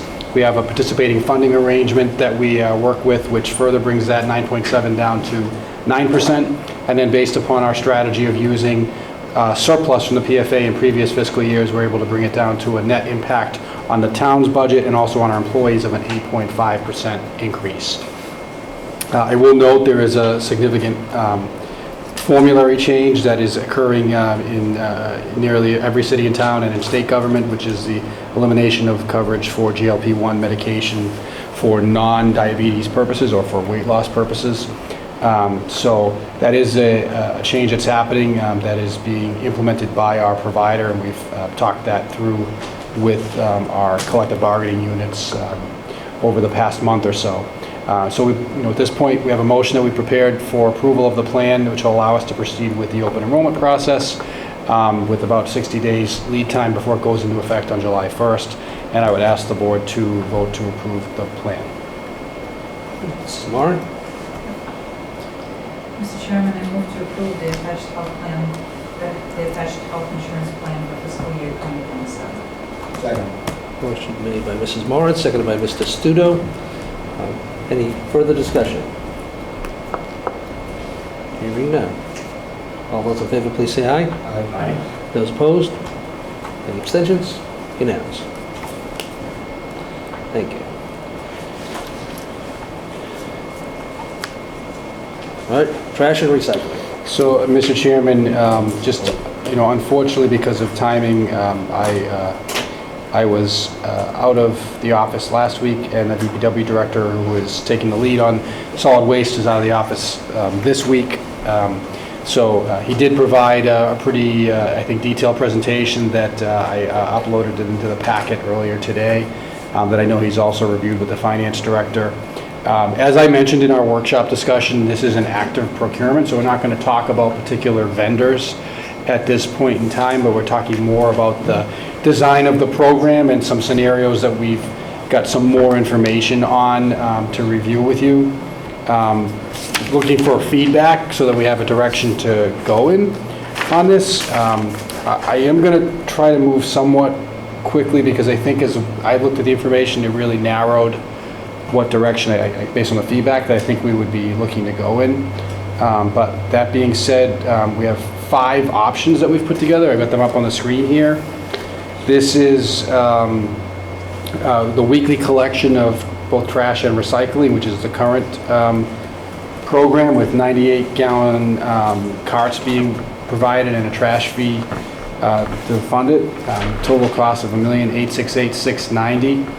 Just some things to note, which is that it basically calls for nearly all of the program to be paid for out of trash fees.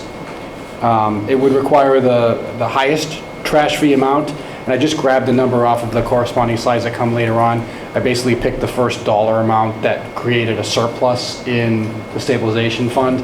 So I got it up, it's basically $535 for this option, which I think we sort of talked about last week. The one thing I will note is I believe this includes the bulk item and CRT collection being funded by trash revenue. Do I have that right there? Yes, it would be funded by trash revenue. It would just be the white goods that would be paid by the user.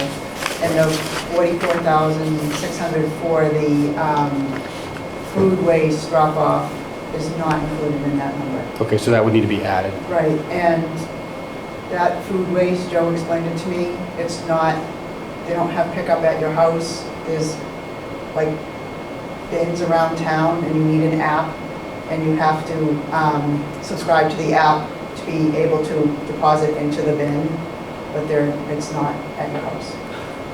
Okay, and that would be everybody, you have to subscribe to the app for an additional fee? or No, I believe it would be added to the to the town trash, to the fee. town trash fee? So Yes. everybody would have the opportunity to do, Right, but only people who pay the trash fee, so like Right. condo users wouldn't be able to. correct, right. So they would have to continue using something like Black Right. Earth, right. Right, so Joe's idea was to have like a pilot program of only a certain number of barrels to see what the use was like. Because a community this size, I think they were talking that it would typically be 100, and it's more applicable in a more urban area. You'd have to see how often it would be picked up. It's supposed to be weatherproof, animal-proof, that type of thing, but he didn't know what the usage would be like. Particularly if you have to go visit another site.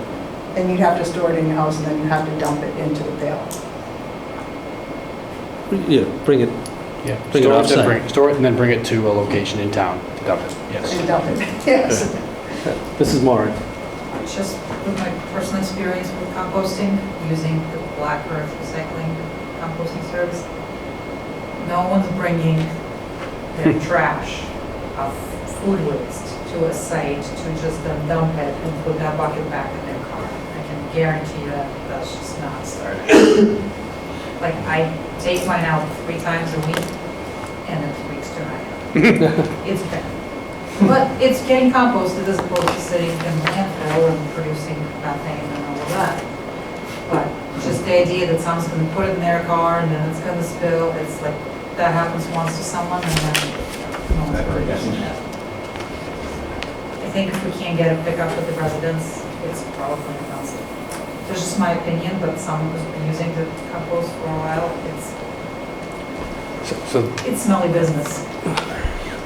So that's a variable that we'll try to learn more about, and an option that we could take advantage of if we want to. It shows up on every option here as a $44,000 additional expense that we could put into the trash fee, or that we could charge, I guess, separately if we wanted to too. It's just, you know, I've seen other communities in the area, a little more urban communities, but they all have the small trash, the green bucket from Black Earth that we have to and utilize at their home, and then it gets picked up curbside just like the trash does in all these other communities. So they're not offered.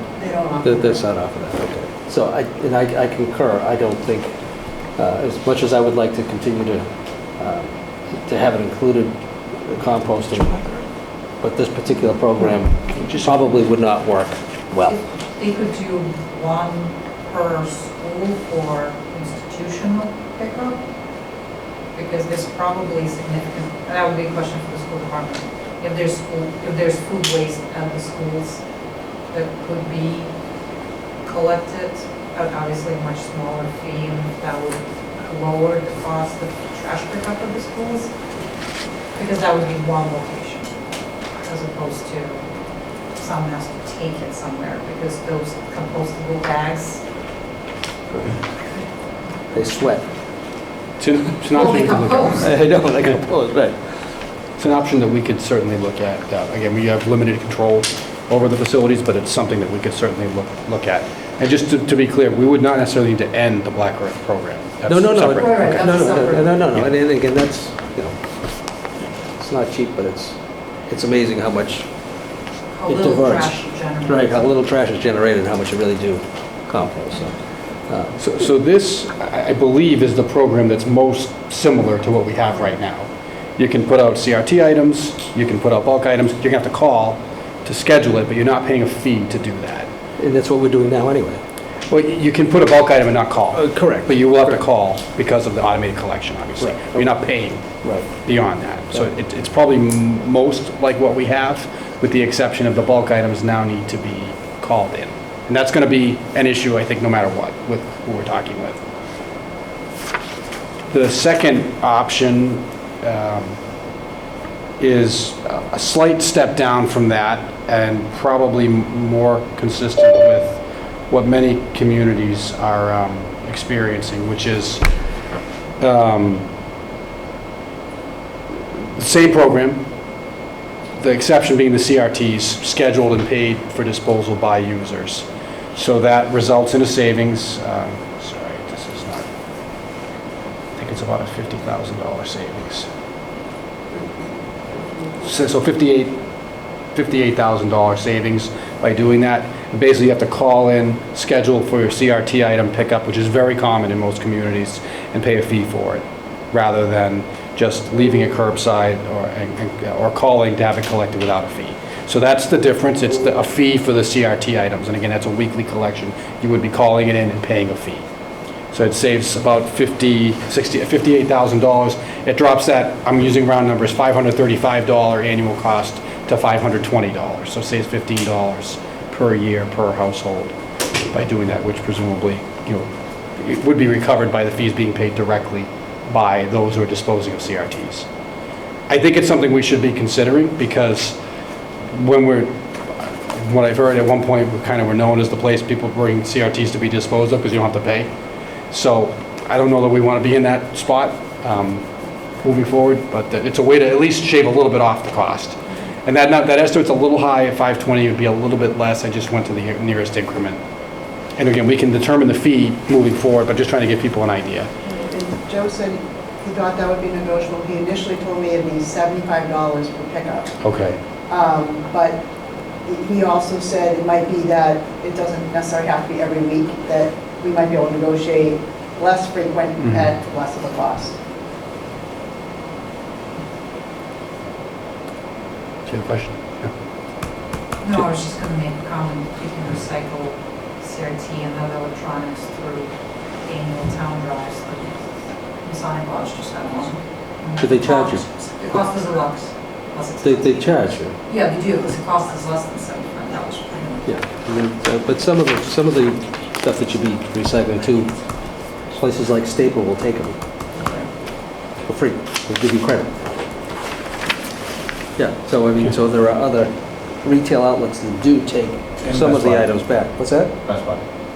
Best Buy, yeah, Best Buy, Staples. So you buy a TV, they'll take your old back? Is that the idea? No, They'll just take it. drop off all our old computers, monitor, we just go there. Computers, monitors, stuff like that. And very good to know. And they don't charge you, So, all right. So you're getting a bit of my personal opinion, probably more so as a resident. The next options, the service does deteriorate significantly, and that's going to bi-weekly collection for recycling. So right now we have weekly collection. If we go to bi-weekly, why is this not scrolling? Go to bi-weekly collection for recycling. It ends up being about $100,000 savings, roughly, per year. People would still have a 98-gallon cart. It would be sitting in their garage for 2 weeks or outside their house for 2 weeks, and then collected. There would be a schedule that would be established. We'd be notifying people of what their week is, etc. But it is a reduction in service from what the community has been used to with the weekly recycling. By the way, there's no option for dual stream recycling. I know that came up as a question. I think Don may have asked that question. It's single stream recycling. They don't do dual stream recycling. I thought the savings would be a lot more. It's not that. I just, for the loss of service, my personal opinion as a resident, I'm not sure it's worth it. I tend to have twice as much recycling as I do bags, so that's really. We need the recycling every week and trash every other week. But I don't know what So we bring that number further down if we were to go with bi-weekly recycling and going to CRT collection being paid by the user. So again, we just same scenario as option 2, except now we're talking about that with bi-weekly scheduling. So I'm not sure that that's really an alternative we would want to be considering. And then if we go to 5... Again, the savings, you say $100,000. When you look at the fee, it's, $10 a year. Sorry, so yeah, so option 3, you go from 5... So option 1 was $535, option 2 was $520, option 3, $510, to your point. It's a $10 savings to go to that. And then if we go to the option 4 scenario, which is removing the CRTs over, again, there is a savings. I'm questioning that number though. Is that the right number, 1,623,000? I know that these are not your numbers, Lorianne, but it's bi-weekly recycling and the CRTs being paid for by a user. Void bills are paid by user. Yeah, Yeah, in all of the scenarios, white goods would continue to be scheduled and paid by users like they are right now. So that would not be changing compared to what we've had in the past. Do those numbers look right to you? I have to pull Joe's background sheet. This is well, that's bi-weekly, I'm sorry. So you want to go? I'm sorry. No, that's not true. That's bi-weekly recycling. Subtotal trash.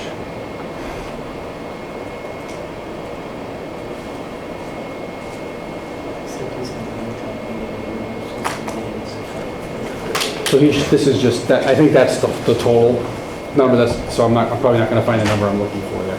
I'm observing the drop from 1,756,690 to 1,623,023. That's a $130,000 drop. With the only difference, I think, being the CRTs. That doesn't make sense to me. Was there an option 5? There is. So the option 5 was moving bulk items and CRTs to be paid for by the user, and that brought it down further to $1,565,690, or $460 per year. So, again, he doesn't have that classified as bi-weekly. That doesn't seem right.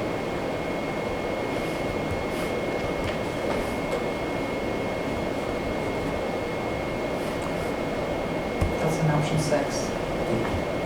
Option 6, yeah, you go to bi-weekly and you move both the bulk items and CRTs to be scheduled and paid by the user, and you get it down to $1,511,000, which if you were to move that into a fee, it'd be $445. And again, that's compared to $300 right now. And that's sort of the least expensive option with significant change. Yeah, significant change. Right. The program. Yep. So I did not have the opportunity to meet with Joe to go over these, but when I looked at this, the option 1 and 2 looked more consistent with what the community's used to.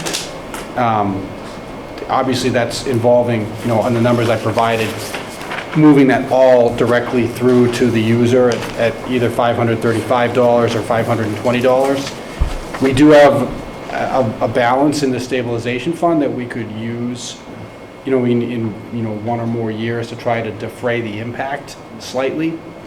I'm not sure I'd recommend trying to generate a significant surplus in the first year, because the rate increase is going to be so dramatic, really no matter what you do. Mr. Studo. And we mentioned it a little bit when we were discussing it, but we have gotten a very good deal. Mm-hmm. Right now we pay $300 a year. Mm-hmm. Okay. I can tell you there's communities out there that even at $525 will be like, how are you pulling this off? Also for those, because you do have the option of opting out, if you want the same level of service, it's probably going to run you no less than $100 a month. So more than double what the negotiated town rate would be, just in case anybody's wondering, unless you hire somebody who's going to come by maybe once or twice a month, just so you know. So again, I think it's explained properly that on this one we've really been fortunate because of the sweetheart deal we have, which everybody's acknowledged, from attorneys to Republic to everybody. Like we had a really good deal with JRM. So again, I don't think we should do anything to mitigate further the cost in detriment to something else. I think 525, 550, whatever the number ends up being annually, I think it's more than worth it, because again, the grass is greener until you get that bill from a private company, which everybody, I guess, has the option, right? I mean, Mr. Gilberto, can you actually explain that? Because I do think that for those that think it's going to be expensive, I think that's what we have to communicate, that go price it out. So if you can just explain that. So I know that there was, former board member who did the exercise herself to try to really come up with a comparison, because she, I think, was very, skeptical about the cost, and reported findings here and to the recycling committee, I believe, that at the time, probably 4 or 5 years ago, the market rate was in the $500 a year range, and at that time we were not yet at $300. I can only imagine, like everything else, those costs have escalated. And so I'm not confident that there's really a private market solution, certainly that's providing the level of service that's being provided here. But that said, residents do have the option of opting out of the program. They are required to show proof that they have another alternative for disposal of their trash. It's usually an annual contract with a private hauler. So, people are not stuck with this as an option, but it's highly likely to be the most affordable option, even with this, unfortunately substantial increase. And again, to Mr. Studo's point, we've heard many times in our discussions with Republic that our contract for them is underwater, that it's really not covering the actual cost of it, whether we choose to believe that or not. But I think JRM was aggressive in trying to keep our business. 5 years ago when we signed this contract, we kind of knew that at the time, and that's why we renewed with them. And so anyway, this is where we're at. And in a lot of communities, I know we mentioned recycling, Mr. Long just said how we get it weekly, but that's where a lot of communities have been able to cut the cost, sacrifice weekly recycling, which, I don't think anybody wants, I don't think anybody in North Reading wants to do. So again, there's, just to point it out, because there's going to be, inevitably, somebody that comes out and says that somehow the town is making a profit at $550. So I just think that, again, I think the only retort should be, here's a phone number, call the private company, you'll be back in the town's, coffers within the quarter. Just the truth. Because I looked into that purpose. It's expensive. So, thank you.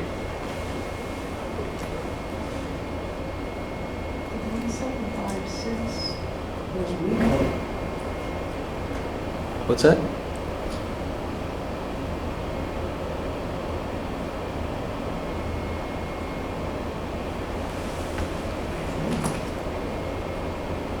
What are you questioning? Oh, yeah. Mike was questioning the difference between option 3 and 4. 3, from what I'm seeing on Joe's sheet, was weekly, not bi-weekly. 3, yes. Did you say they were both bi? 3, I think it was 4 you were looking at. 4 and 5? 4 says bi-weekly on that. So 3 says bi-weekly automated collection, $1,756,690. That's when he weekly. puts the numbers together, that minus 245 is not in the column. Okay. So that's weekly. I think it's weekly. I'm looking at this other chart, which says weekly on option 3, but. So we go to bi-weekly, that's when we get down to the $1,623,000. Yeah, but that's bi-weekly and CRT. So I wonder if the difference is really 2 to 4, not 1 to Well,2. to me, just looking at the options here, you're talking about $5, $10 more per year, and the difference in the programming is incrementally gets significant. So you're talking $10 difference.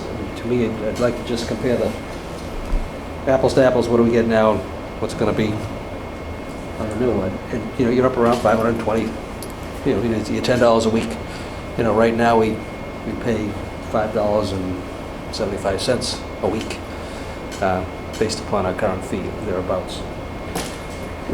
There's no escaping the costs associated with the trash pickup, as Mr. Studo pointed out. We've been enjoying a really favorable contract over the last 5 years, and it's now, for us, a market adjustment. We were below market beginning 5 years ago. So, unfortunately, the way that we do things here, it's not included in the tax bill, and it's everybody that participates pays the same across the board, and we're talking about basically $10 plus or minus a week. That's what the new fees are going to be. Approximately 10. Yeah. That's what we're going to go with. If you're not looking to generate a surplus, Mr. Gilberto, per se, It'll be this one here, option one will be 535. To just break even on option one. Yes. Yep. That's basically our current program modified to the 98 gallons. You know, Yeah, so it's $10 the current and 29 cents a week. Yeah, with weekly collection for recycling and trash. Mr. Chairman, what are examples of CRTs again?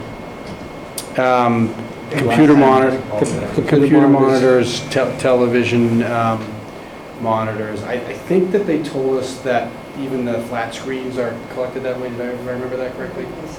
So like LED or LCD as well. It's cathode grade too. For those who don't know. The other question is if they want to use any stabilization. I'm sorry. Whether we wanted to factor any use of stabilization in year one. And again, I'm not sure that has to be decided at this moment. Really, so my concern is we have vendors that we're dealing with. They're looking for 2 months notice. Right, which is May 1st, right? For July 1st. I'm not sure we're going to be able to practically be entered into a contract at that point in time. We could certainly be working toward something, so there could be a lag, and we have to figure out exactly what that means for the first week or two of July. But we're hoping to get some direction, about which option, whether we want to just look to roll the program into option one, or whether we want to try to do something like move the CRTs to a fee or not. No, but Well, people will have 5 or 6 months. again, it's $35 a year difference to have the CRTs included in the fee. And people aren't going to like the increase in the fees anyway, but you certainly don't want them hanging around. You don't want them thrown in other people's dumpsters. You want them disposed. You want them disposed of properly. For the difference of. You want to say 30? 520 versus 535, $15 a year. Is it more that we should be looking at town budget and not individual person's $5, $10 costs? Like, that's my thought. I would go with option 4. Which is bi-weekly? $240,000. Yeah, I've experienced living in other communities that do bi-weekly. In my opinion, it's fine. Not just that, but right now we're allowed 50 gallons, maybe even 10 gallon, the little North Reading thing they give us. When you first come over the border, they give you a little recycling bin. Oh, yeah, but no, I mean, you could have another trash barrel with more recycling in it. They're going to take it. They're going to take it. Recycling's unlimited? It's unlimited, Yeah, it's unlimited. Recycling's unlimited. It's just the trash, so we limit to the 250, plus the overflow bags. Oh, I never knew that. But you are right, we give out a small... I've saved my recycling bin because my other one was too small. That's hilarious. Okay, that's fine. They're good for firewood. What's that? They're good for firewood. Good for firewood, yeah. But so again, the weekly or bi-weekly, I think that's a dramatic change, first of all. And then, Mrs. Moran. I just have a question then, not to make more work for Mr. Parisi, but if we were to continue to pay for CRT items, would do it as a collection of DPW twice a year as opposed to just covered in the trash fee? Because not everyone's going to throw one away every year or 6 months. Would change the cost in any way? He thought it might. I did ask him that question. He thought it might. He thought it would be negotiable. Like if we had like a special collection like we do for other items, can, bring all of your equipment. If you don't want to take it to Best Buy or Staples, bring it to DPW and have them pick it up, as opposed to them stopping at every location.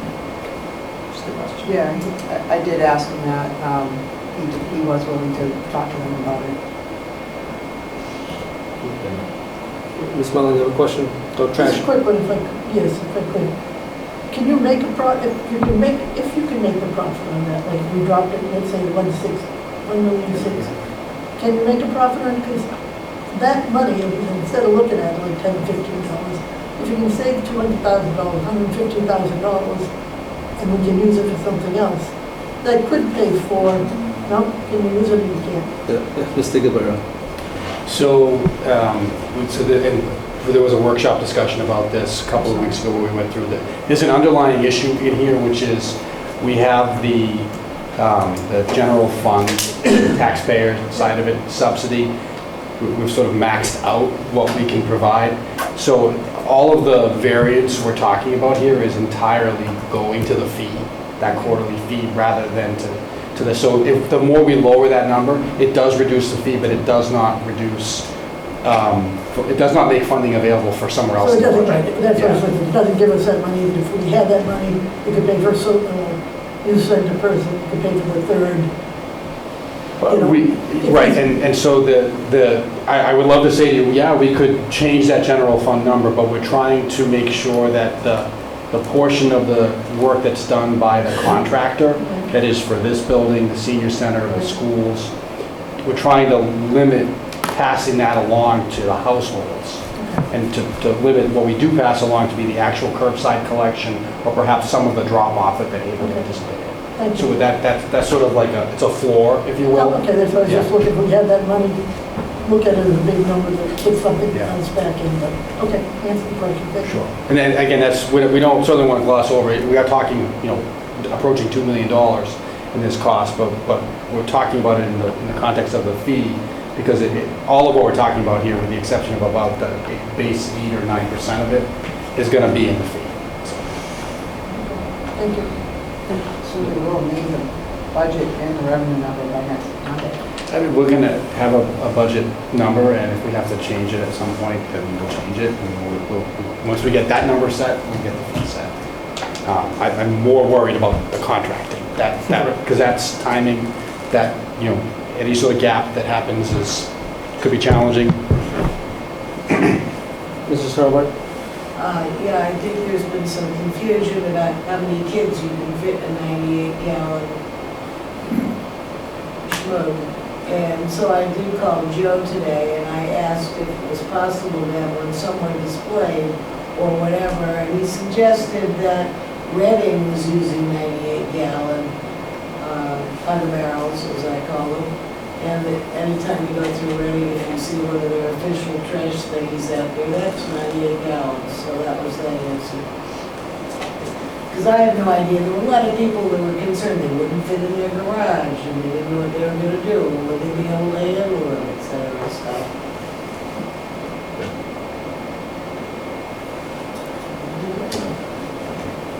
Mr. Chairman, is Mr. Gilberto looking for us to make a consensus? That I would appreciate it, yeah. Can we get to it?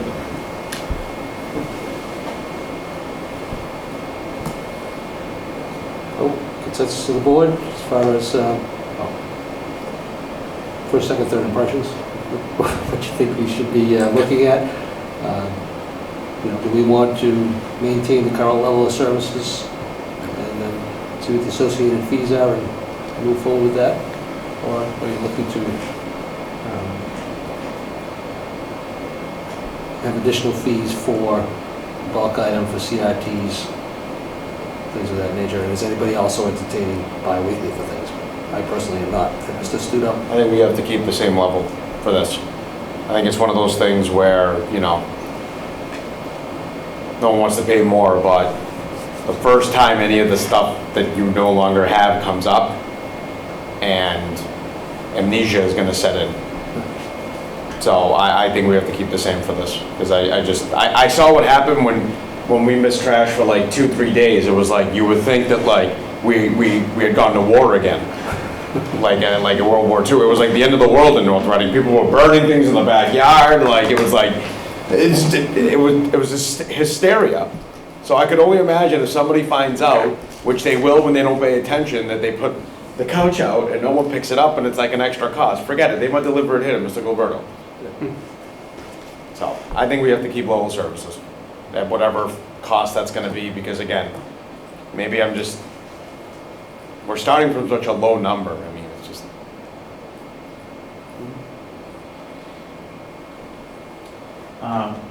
I would prefer option 4, go to bi-weekly. I am not sold. I think the consensus is to keep weekly recycling, which I can respect. Maybe I just personally don't do enough of it. I do think CRT should be paid by the user. I think the frequency of putting CRTs out on the block is not a regular thing, and I would suggest that if you're throwing away your computer or your couch, that is a very once a year, once every 5 years type of thing. To me, I think it's worth the $50,000 because, like Ms. Mullen mentioned earlier, use it for something else, but also, you know, it's going to make next year even more harder. So when we're trying to meet ends meet next year.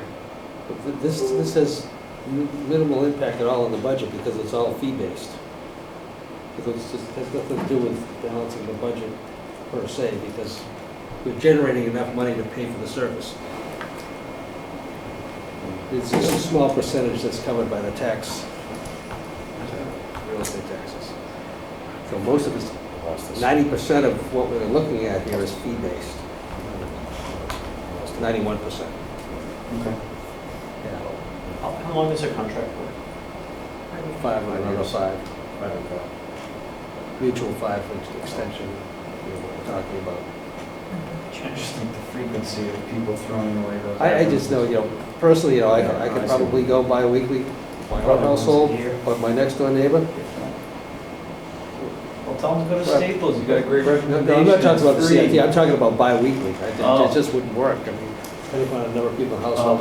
Trash or is it neighbor dumpster? Oh, you're saying? Yes, yeah, both. yeah. But no, recycling, too. I mean, they do a lot of recycling, but it's There's no option for bi-weekly trash, though. Trash would be weekly, it's just recycling. Yeah, the recycling, no way. I think you'll just increase trash if we go bi-weekly recycling. I agree. Right. People will throw away their Just, recycling. You know, I mean, in the summer Yeah, instead of especially, hanging I it around, mean, just North throw the Reading, trash the in a room in the entertainment bin. capital of the Yeah. world. There's always a party somewhere and a patch of grass. Forget it. They'll just go to the trash, that's what will happen. And then we'll get a bill for extra tonnage on that side. You know, at first, maybe they'll do a few solids and they'll be like, hey, there's extra trash bags everywhere. Like, we can't do this anymore without you paying more. We might end up at the same place, but with only bi-weekly recycling.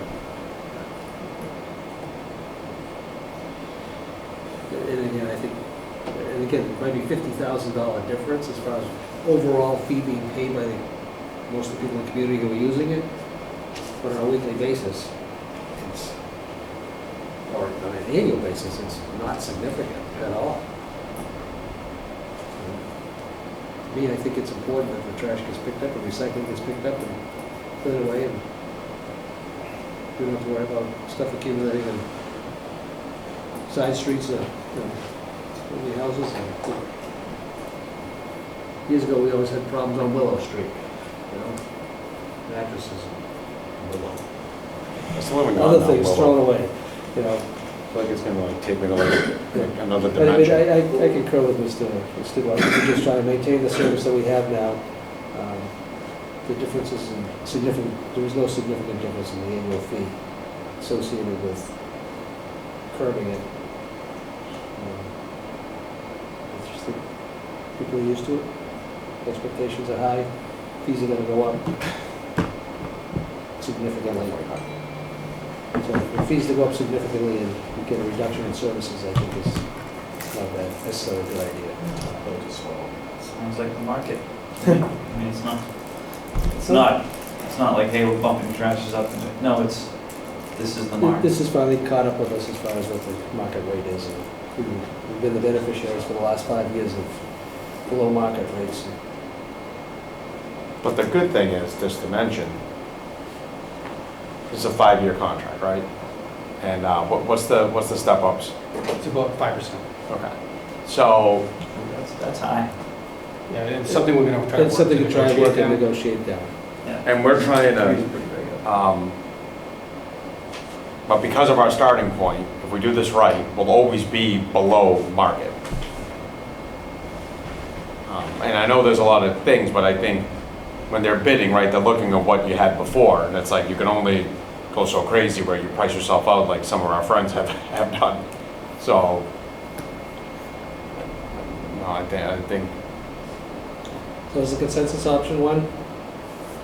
well, for me it is. Yep. I think so. Oh, no, I would cut costs. I mean, no, I'm not for the highest option.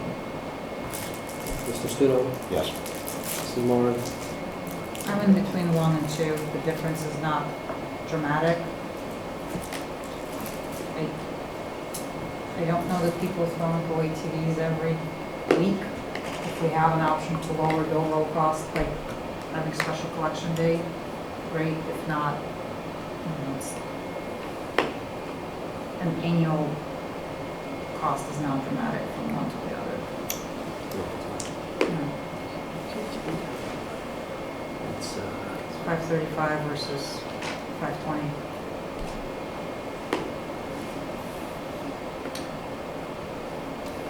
right, it's $15 a year. And one CRT is going to cost them an individual. Well, it all depends. Some of the stuff was $55. Everything was a $55 fee. So it's- Joe told me CRTs was 75, but that was before he completely heard from Casella, so I'm not sure what it is. Or you can take it to Best Buy. You can take them to Best Buy. Best Buy, I understand, but yeah, it's, you know, all your stuff it in your trash anyway. They take everything, by the way. It's just, someone's looking at it, it's just more like this. Right? Couch, you can burn it. That would smell bad. Chainsaw.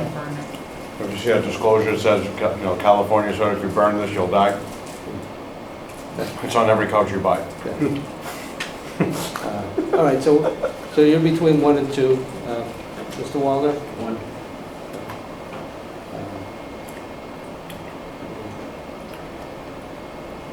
I think 1 also, again, for $15 a year. People have the options of just calling and have the CITs picked up appropriately, as opposed to otherwise.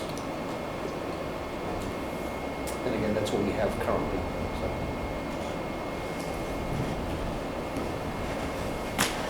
Okay. Yeah. We have our guidance, thank you. Good. Still the 27th.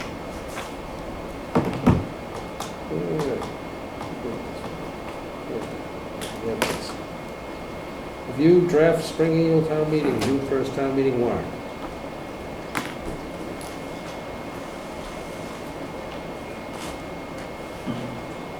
In the best interest of time, is there anything that's changed since last week that we just want to? I'll limit what I've got, but I do want to ask if you could just hear from the Fire Station Building Committee Chair on that issue. So just to update folks, I've added 3 articles, I believe, since you last saw this.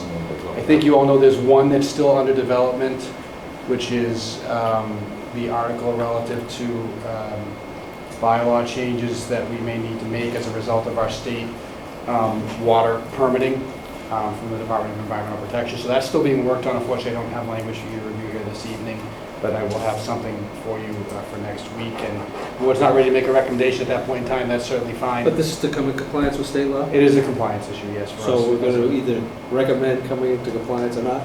Most likely, yes. Okay. Going backwards, there was one article that was You gotta put it withdrawn. like that. Which one is that? The Hillview Golf Course Building Project, that was listed on the capital improvement plan, funded by Hillview revenues, so not funded by the taxpayer, funded by their ratepayers. So they've withdrawn this article and are instead submitted a smaller capital project that was recommended in the capital improvement plan that Mr. Kelleher reviewed earlier. So that's no longer going to need to be an article. They're looking for, is it designer or OPM funding? Both, okay. So that article is, withdrawn. We're working on the water supply article, and then added the both articles relative to 97 Main Street, one for a portion of 97 Main Street and one for all of 97 Main Street. Article 28 would be allow us to acquire all or a portion, and then the second article would be for only all. I would reverse those, Okay. just make the determination personally, in other words, Yep. what do you want to do? You know, all, a little, or nothing. And keep in mind that these could be presented as one article, and the main motion could narrow from all or a portion to, I don't know how important it is to show those two options. I think it's important to give the two options, rather than having it all inclusive in one article. Yeah. It should be two articles. And that's what the board asked me to do. To make it less confusing, that's what I've done. Yeah. I'm I gonna make it think it less. should be two articles, so it's clear what they're Yeah. voting on. And then I believe the acquisition for all of it, through a minute debate should be first, and I believe the portion of it should be second. And the discussion on both of them will take place all at the same time anyway. I think the moderator will allow discussion on both articles at the same time, and then people will go, want it all? It's this one. Then you vote on that, and you vote on the second one. Mr. Master. Mr. Chairman, I agree with your idea to swap them. Is there any opportunity to make the title of them a little bit clearer as to maybe next to 97 Main Street, you put portion, Yeah, we and could in do that. parentheses all? Just Yeah. something that would make Yeah, that's people be like, Yep. I don't know if I'm voting on 28 or 29. We can add those when we reverse them. Yes. The 30th article is the Riverside Drive parcel, we heard about under public comment earlier, so I've added that. And by the way, this draft is going to go to town council tomorrow to be reviewed, and so you'll see it with their comments back in the packet on Friday.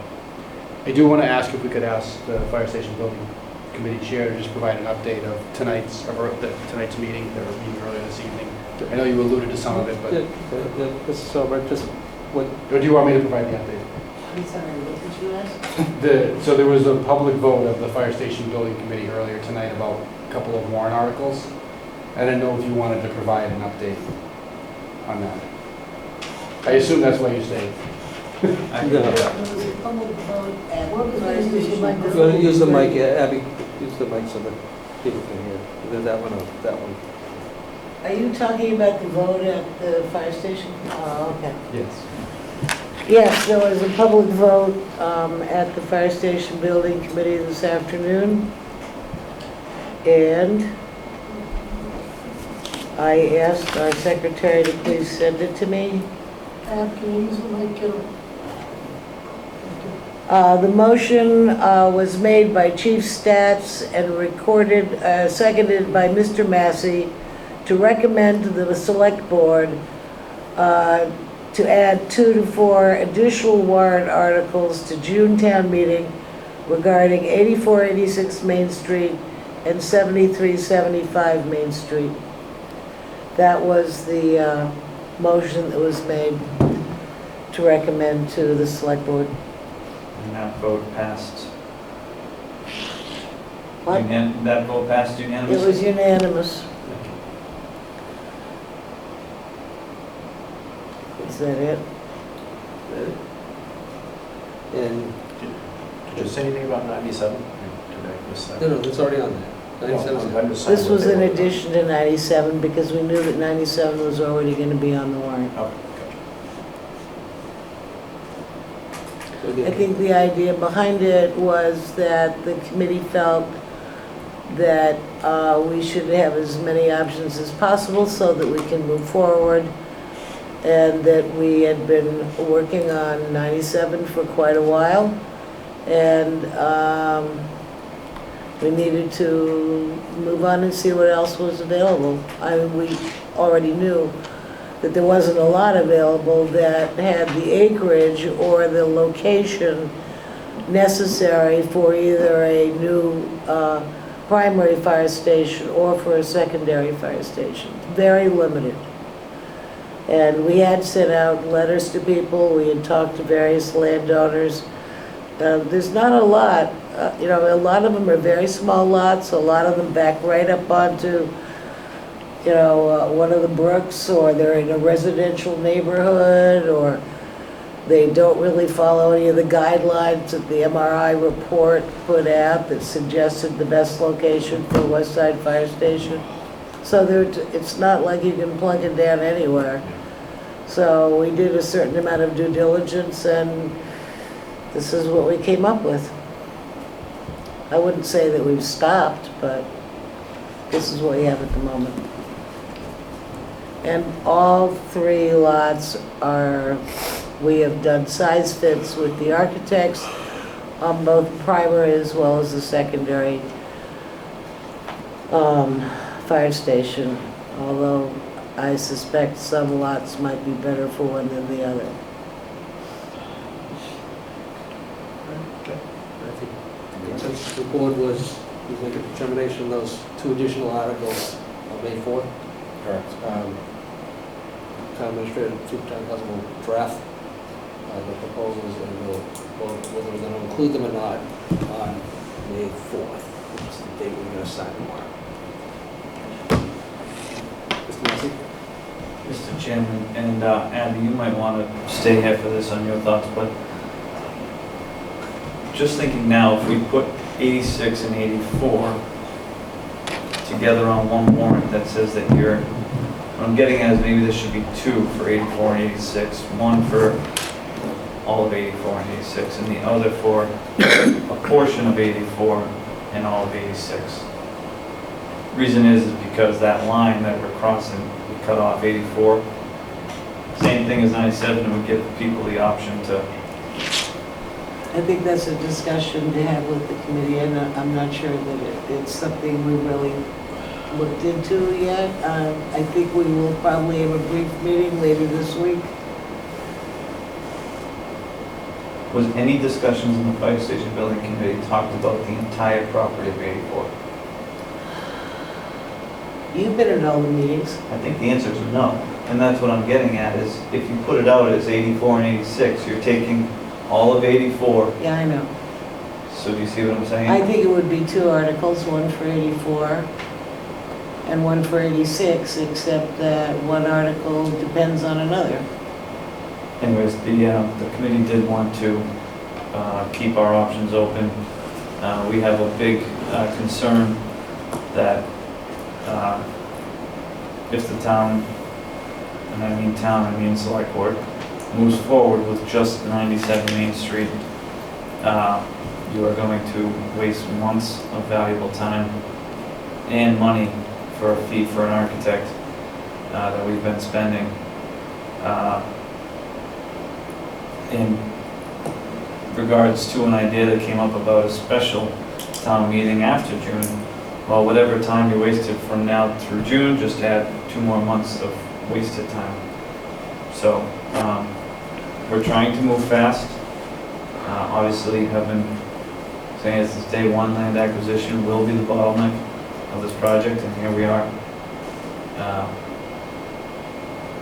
So I think it's in our best interest to keep our options open, and if people don't like the eminent domain factor of 97, or they want to support the idea of what the developer is going to be building there, or any other reasons,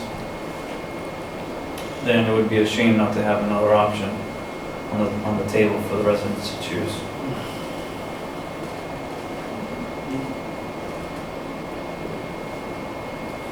Any other comments? Questions? Good. All right. Thank you. So do you want the articles together? You want the 4 properties in 2 articles, or the 4 properties in 4 articles? What was the option again? Yeah, Why don't we talk later on this week? Aren't we waiting for like your committee to get together this week so that you're making a recommendation by May? Talking to the chief tomorrow. We weren't supposed to have a meeting this week, but come on. Too much. And to you, Mr. Chairman, to you, I think it only works for all. I don't think it works the other way around. Okay, all of 84 and 86. Okay, I'm good with that. You follow what I mean? Yep. You follow what I mean? I know what you mean. Yeah. And I don't think it works This is the first I heard about, Yeah. a portion of this and a portion of that. Yep. That's so weird. Mm-hmm. Okay, I have my answer, thank you. Thank you. Thank you. And the same with the other. Yeah, yeah. You're on a long Right. time. All right. Okay. TBD. But no, I think it's got to be 2 articles for the warrant. I think that's what makes sense. Okay. Thank you. All right, we'll consider that once we see them on the 4th. Sure. Thank you, Abby. Thanks, Ed. Any other, thank you, Abby. So, any other update on the Springtown meeting? That's it? No, not at this time. All right, very We good. are planning the warrant article hearing for May 18th. Okay. Mr. Chairman, Article 24, J. Turnover School Building Project. Yes. When are we going to stop putting articles on the warrant that aren't intended to be voted on? That has been, Because last year it's we been did requested to this. put on there by the school committee, so we will put it on as a request of the school committee. They're going to take the opportunity to update the public specific to what's going on there. And They can have a hearing, they can have a meeting. it's a venue that they choose to do, and I don't think it's necessarily inappropriate, and I think it's a good opportunity to let people know what's transpiring. Are we what's going setting on. a precedent? Because we did this last year, where there was an article that we all knew was not going to be voted on, and we were just updating the community. Articles are meant to be voted on, they should not be here. It's our No, precedent. I think if you want to follow precedent is to sometimes include articles like that to make the public more aware as to what's transpiring where we are, and letting them know that something is perhaps coming down the road. It's really not true. To see if the town will vote to appropriate, we have acknowledged, the school has told you guys, so how could the school still tell you we're not If moving you want to make forward? if you want to make a motion to remove it from the warrant, that's fine. I absolutely do, Mr. Chairman. I want to make a motion to remove Article 24, as the school has made it clear to us that that will not be voted upon. Is there a second? Hearing none.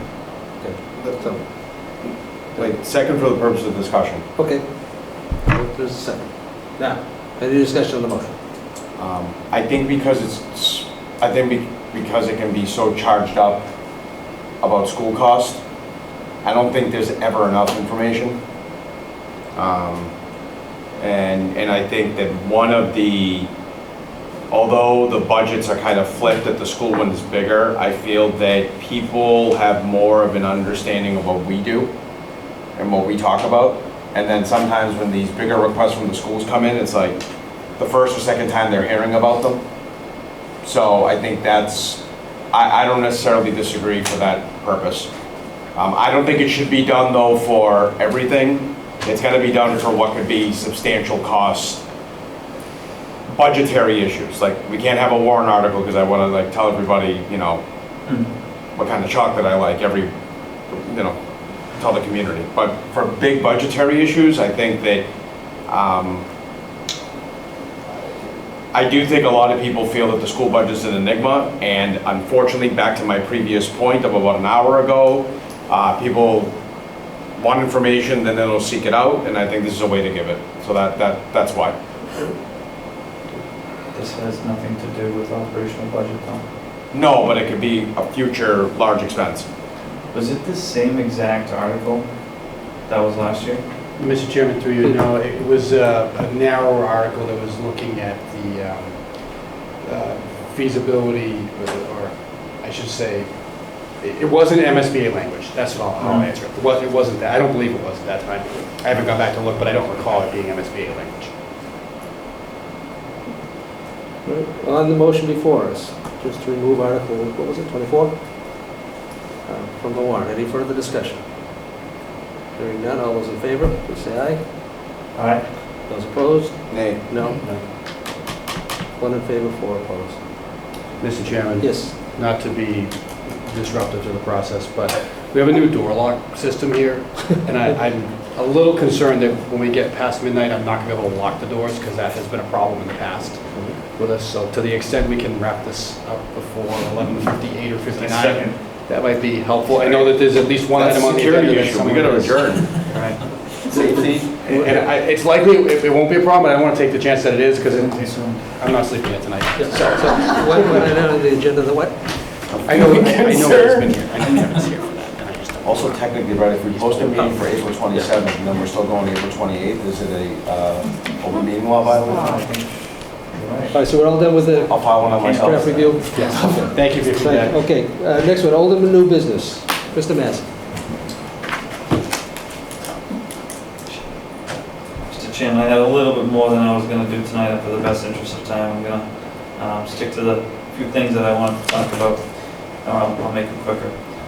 One, Main Street has been paved, so that's pretty cool. I know I live on the side of town. Rich, you probably enjoy it as well. North Street, in front of Town Hall, from Lowell Street to Main Street, should be done within the next 2 to 3 weeks or so, I'm told. Take that with a grain of salt. Gotta check my source again. I want to thank Kim Manzelli. I could go on forever about what Kim has done for this town. Her last day was this past Friday. Hope to acknowledge her well. I know the select board plans to acknowledge her at a future meeting, so that's why I won't get into it too much. But she was definitely a critical piece and cared a lot for by the seniors there.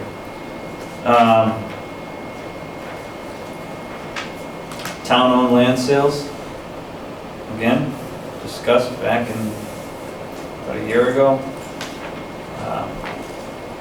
Not sure when our chairman plans to bring that back up on the agenda, but everything is done in order to be brought back up on the agenda.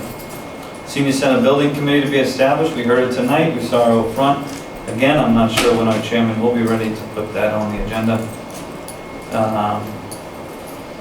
Paving outreach. So I want to talk about paving outreach and even getting to the point of not being entirely sure if I was accurate with that 2 to 3 weeks, but my thought is, and I see other towns do it, of putting a post out or a quick slide that says, you know, this year's streets that are getting paved in a rough ballpark range of May to June or whatever it may be. Just listen the streets, just so people can understand what may come to them. My street got paved last year. No, not because I'm a selectman, because it's been old. And I was given 1 day notice. My whole street was given 1 day notice. I'll never forget that. I think that was unacceptable, and I think the committee should be, the community should be apprised of what is coming up. All these streets should be known to us. Last but not least,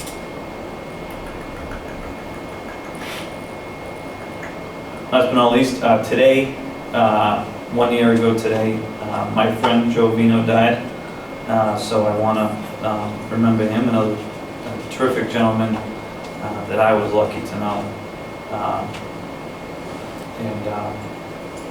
70-year resident in North Reading, Coast Guard veteran, 15 years selectman, 20 years on the Veterans Affairs, 20 years on the Veterans Memorial Commission, 10 years North Reading Housing, 10 years Commission on Disabilities, 15 years Council on Aging, 15 years Mystic Valley Elder, 15 years youth football coach. More so, as much as I care and remember for Joe, my thoughts and my feelings have been with his wife Diana, who needs all the outreach she can. So if anyone knows the Vino family, please give Diana a call. She would appreciate it. Other than that, Mr. Chairman, that's all I have tonight. Thank you. Mr. Studo? Last week, well, almost 2 weeks ago, right after our meeting, the ZBA voted unanimously 3-0 to approve the permit for 20 Elm Street development with conditions. Now at this point, I think Mr. Gilberto, we haven't gotten a response, the town, of whether or not the developer will appeal any of those conditions. Yeah, I've not heard one way or the other. We're still in that appeal period. Appeal period. And there are others that can appeal too. And how long is that period? I think 30 days. Is that? I'm not sure. I And then well, if there's no appeal within that time, we kind of know how it's going to be. How's it looking like it's gonna be? I mean, the unit count didn't go down. Yeah, 200. So it's 200 units? Yeah, I mean, some other things, they did try to mitigate some water issues, if I'm saying that correctly, Mr. Gilberto, for one resident. Yeah, so we came up with a compromise solution that would allow for the construction of the line to the property line, and that a connection would be made at a future point in time based upon the performance of the system on that side of town. We received some concern from abutting property owners regarding the impact of cutting trees or otherwise the work on town land to site the line. So the water superintendent was pretty confident that we shouldn't experience issues, but we have that available to us as an option in the event that we are experiencing issues. So that's the plan. They're not required to make a connection, they're simply bringing the line right to the property line of the parcel, the property line between 20 Elm Street and the town-owned parcel that has frontage on Lynn Street. And I think once this is done, I think we can get an updated timeline from the developer. Right. When it comes to construction and phase completion and all that, so. Is it? Sounds fast. I just have a few updates, community updates. There's a town-wide yard sale, 73 locations, sponsored by Senior Center. The Historical Society completed the grave cleaning at Riverside Cemetery. That was the second installment this weekend. It was very successful. And then the next event is Sunday, May 17th. And that corresponds with a town-wide cleanup on Sunday, May 17th, if anyone wants to volunteer. Save a Life Week kicks off on May 18th, and there's a lot of events throughout the community planned for that week, specifically for Martins Pond Landing residents, put on by the fire department. The library, Friends of the Library book sale, donations are accepted May 2nd through 5th. A new exciting addition to the library, we have a seed library now available if anyone wants to take crack at gardening. The seed library is free, and you can pick your seeds and try a hand at it. And then the Friends are having another raffle to benefit the library. The winner's picked on May 9th. There's a grilling, free games and gardening basket. And then I want to acknowledge the school's a cappella group, Notorious. They won second place in the ICHSA finals and won the best arrangement out of 255 groups from 30 states. That's amazing. And that's a really big deal. It's actually an international championship of high school a cappella groups. This is their second trip to New York City, and they done phenomenally. They sang on Broadway, and they placed really, really high. And for a small community like ours to have such national representation is a big deal. So I wanted to give a shout out to the school community and all the parents who supported that, and obviously the kids who've done such a great job. Mr. Wallner? Yes. All right, just a couple of quick things. What I was also going to mention, Kim Manzilli, leaving her position, which leaves a hole for us, but she's doing it for all the right reasons, and we wish her nothing but the best moving forward.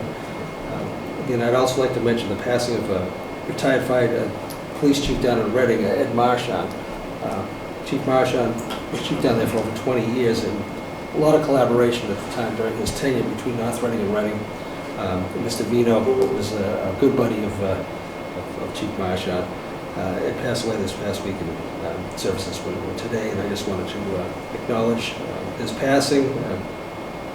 Condolences to the police department down there, community of Reading, and his family, Carol and his children. The only other thing I want to mention right now is the Town Administrator's annual review has taken place. All of the board members have submitted their reviews of the Town Administrator. It's been collated and the Vice Chair and I have sat down with the Town Administrator in relation to the review. We'll forward to the board and discuss it publicly, announce it on the 4th. Contractually, it had to be completed by the end of April. It was done, and by mutual agreement will be discussed at our next board meeting. With that, all set. Next order of business. I did find a workaround, so we have the doors locked but propped. Oh, that's fine. If we run over, we'll be okay. Thanks for doing that. Yeah, I'm sorry. So we're not going to be stuck in here today? I don't think you're allowed to prop them, we'll call Jerry. I'm just saying, you're not allowed to prop doors. Should let rodents in, you know, you never know. Yeah. All right. Next one, question one, legislative audit. Letter to the House Speaker and Senate President, vote to approve and sign the letter. I believe in the packet there's a suggested format. Is it for the town of Reading? It's from the town of Reading. Yeah, it's provided to us, I believe, by a resident. Where is that? Present tonight. Oops. What page is it? Oh. 31. Oh, yeah, page 31 of our packet. Thank you, Lorianne. And again, there was a suggestion of Mr. Mackey that the board consider sending a letter to Speaker of the House, Ron Mariano, and Senate President Karen Spilker, urging them to implement the question one from the November 2024 ballot, which would authorize the state auditor to audit the legislature. What are the wishes of the board? Mr. Stewart. One question. Do you have any idea what the vote percent was for North Reading? In Reading? I mean, North Reading? Yeah. 72%. No, that's No, that was state. There was 72%? there was a bunch of no's, but the yeses were like, I think it was 65, 66. For North Reading. I think so, yeah. I remember looking at, I don't know the exact number, but it was below the 70, the overall. But also there was I think 809 no's, which still isn't a yes, but a bunch of people just left it blank. Yeah.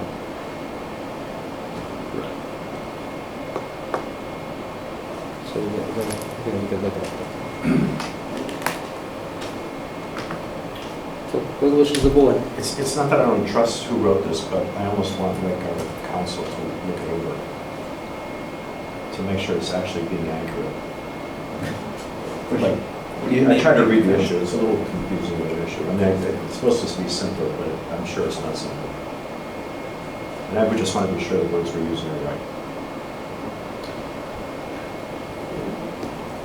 What do we need? What would legal counsel say? Okay. Just to make sure we're, like, this is an accurate way to describe what's going on. Again, I personally have not looked at the North Reading numbers, but that's not going to influence my position on it. At this particular juncture, when I voted on this ballot question, I was well aware that it wasn't going to be necessarily determined solely by the electorate, because there were some constitutional questions that needed to be resolved depending upon the outcome of the question, and it's still in a state of flux in relation to whether or not the vote at that ballot question constitutionally passed muster. The auditor has asked the Attorney General's office to file suit against the legislature to force them to do it. The Attorney General's office has asked the auditor to clarify exactly what her office is looking to audit specifically. Has not received the requisite response from the Attorney General to determine whether or not to bring suit or not. So that needs to be resolved. At this point, the AG is not bringing it forward. Again, to the Constitution. And again, when I voted on it, I knew full well that it wasn't necessarily going to be determined at that vote. It would send a message, which is what a lot of people were doing. But whether or not it was going to pass constitutional muster was going to be determined by the courts at a later date. I think here as a community, I mean, whatever our vote was, and I'm sure it was in the majority, it's explicitly, again, almost 72% of the voters in Massachusetts voted in favor of this. I think Speaker of the House Mariano and Senate President Spilker are well aware of those results. one thing that we have to be cognizant of is that both of those legislators are only answerable to their constituents and their community.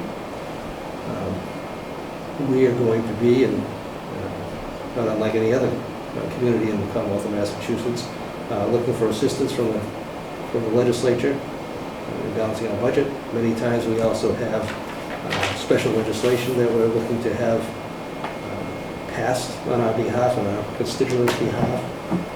Many times legislators, Representative Jones and Senator Tarr, put in special amendments and riders that are specific to the town of North Reading, and I'm not particularly looking to put our community in the crosshairs of a couple of people who may be a little bit petty about things at times. I don't think it's a necessary fight to pick. I think the people have spoken loudly and clearly that they want some additional transparency, and I think the resolution is going to come through the court system, and I don't think this is necessarily in our best interest to get on a short list of communities that are sending letters to the two people that are not accountable to us, but could have a significant impact on what we're looking for. While I recognize people's strong feelings and the need that they feel to put additional pressure on the Speaker of the House and the President of the Senate to move some piece of legislation through, I don't necessarily think it's in our best interest to weigh in. Our community is already weighed in, along with the rest of the country.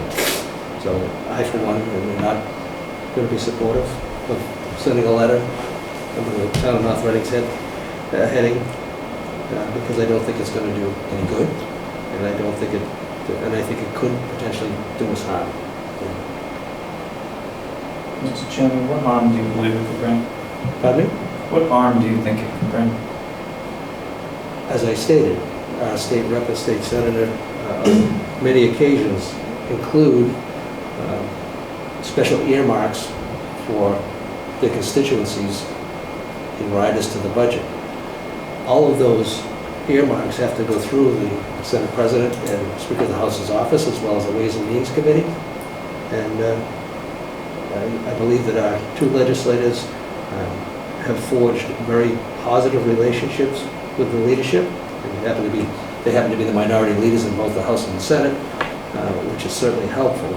But they're also the minority leaders in the House and the Senate, and nothing gets through the House and the Senate without the majority support. And so I don't think we need to put any impediments in their way to include special considerations for our communities, our community specifically, by poking someone in the eye. So we just recently sent a letter to the MMA, and the letter was... In support of the MMA. In support of the MMA? The MMA's position. What was that for? That was to support the legislation that was being sponsored by the MMA to help cities and towns. You don't think the audit would help cities and towns? No, it has absolutely nothing to do with that. If you understood what the audit is... No, I do. You do? I used to work there, so... I know you know better. You'll run circles around me, so No. So I'm not even going to step into that arena with you. Okay, so I do, But I'm not done. It really does not. And again, most of what the state auditor is looking to do is something called a performance audit. It has nothing to do with dollars and cents. And again, when I was at the candidates night the other night, I heard a candidate running for select board here saying, there's millions of dollars out there that are being misappropriated. That has nothing to do with it. It has nothing to do with it. In the auditor's office, when they do their audit, it's always post. It's not present and it's not forward-looking at all. It's, as far as the appropriations go, what was appropriated by the legislature, for what purpose, and was it spent in the methodology that was appropriated by the legislature for that purpose. They also have a performance audit section which I was a part of.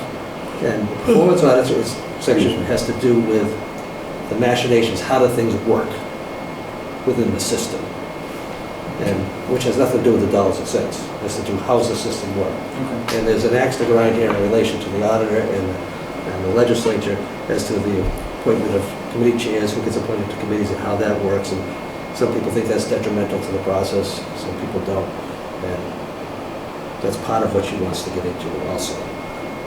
So, but again, that's going to be determined by the courts, not by a letter from the town of North Reading. In my own opinion. No, And again, based upon what I know and how I know the system works or doesn't work. And again, some people think it's... No, but to the resident that brought this forward, he was excited that it got on the agenda. Right. What I was gonna say, and I wish I did at the time, was you just wait till the vote comes. Because there's nothing to get excited about because the vote's coming, and I figured you would be of this opinion. We have sent symbolizing letters, which I agree with. Mr. Sudo said he's not symbolizing. No, I'm not. As you know, thank you for remembering that. I've only said it about 100 times. I appreciate it. Meant a lot. So, you've sat here before and you've talked about... Excuse me, there's no need to make this about me. This is my opinion. Express your opinion and whether you're in favor or opposed to it. That's all. You don't have to make it personal. No, It's not. you are definitely right, and I Thank you. apologize. A select board chairman here has said that we want to be leaders in the state on initiatives. I would rather this town be leaders, like you mentioned, rather than followers. And not only do I want us to be leaders, but I feel like I'm constantly reminding myself to this board that we work for the people. So whether it's 72% of the state, or whether it's 65, 68% of North Reading, we have an obligation to defend the residents, and all of our constituency voted for this. I don't know, I'm sorry, I'm just so thrown off that by someone that wouldn't want an audit, I can't even put two and two together. Not that I want to be disagreeable, I just don't understand how anyone could be against an audit, which would bring more transparency, that if there is funds that is there, for example, our unrestricted government aid, I don't know what's going on, our unrestricted government aid has gone down. If there's an audit to understand why our government aid is going down to cities and towns, the state has every municipality really at each other's throats, and it's a shame, about Proposition 2.5, overrides, funding firefighters' equipment, firefighters' trucks. The state needs to get their act together, and if there's one thing we can do and be leaders, you know, as another fellow select board member has said here, I think this is a good one to be a leader. And again, an audit isn't going to do what you're looking to accomplish here, if you understood how it works. It's not going to do that. I'm just giving my opinion, it doesn't make it personal. But, okay. Members of the board, are you all set? So you're in favor? Anybody else wish to weigh in? As Mr. Massey said, I don't believe in symbolism. I believe in the audit. I voted for it. This letter's going to go nowhere. That's all. Thank you, brother. Stand up for what you believe in. Can we vote? On what? Can we vote, please? Any other discussion? If you just want to go to a vote without comment, that's fine. So the motion before us again is? Standard, no comments, nothing, no opinions, nothing. 12:05. It's all right. You signed up to be a select board member. Excuse me. We're here, so. Again, the motion, what's the motion? Mr. Chairman, I move to vote and approve, and I move to vote to approve and authorize the signing of the letter to the House Speaker and the Senate President. Second. Motion made and second. Is there any further discussion? I'm sorry. You were second. Mr. Massey. Any further discussion? Hearing none. All those in favor, please say aye. Aye. Those opposed? Opposed? Nay. Good one. All right. Do we want to Listen, no, we do a lot. I would wait. This is important. I mean, this is important. No need to torture everybody anymore. Just want to do the minutes? Yeah, we should do the minutes. Okay. Definitely the. So without objection from the members of the board, 15 and 16 we'll put off to the 4th. We'll do the minutes and the town administrator's brief report if he wishes to do so. So, motion for the minutes? Mr. Chairman, I'd like to request for these 2 meeting minutes to be punted to next week. We're going for executive. All right. Fine, put them on for the 4th. Town administrator's report. That was so less painful. What's that? That was so less painful, I thought it was going to be. Well, we're not fresh. Usually you guys have to beat me up a little bit. So. No, but it's not 7:15. It's not 7:15, it's 12:05. Well, we're already deferred. No, only executive determination made on something else. Today's report. We're all set? Are we punting 15 and 16? Yeah. Yes, that's what I said. We're putting 15, 16. And then, that's it. You punted 18?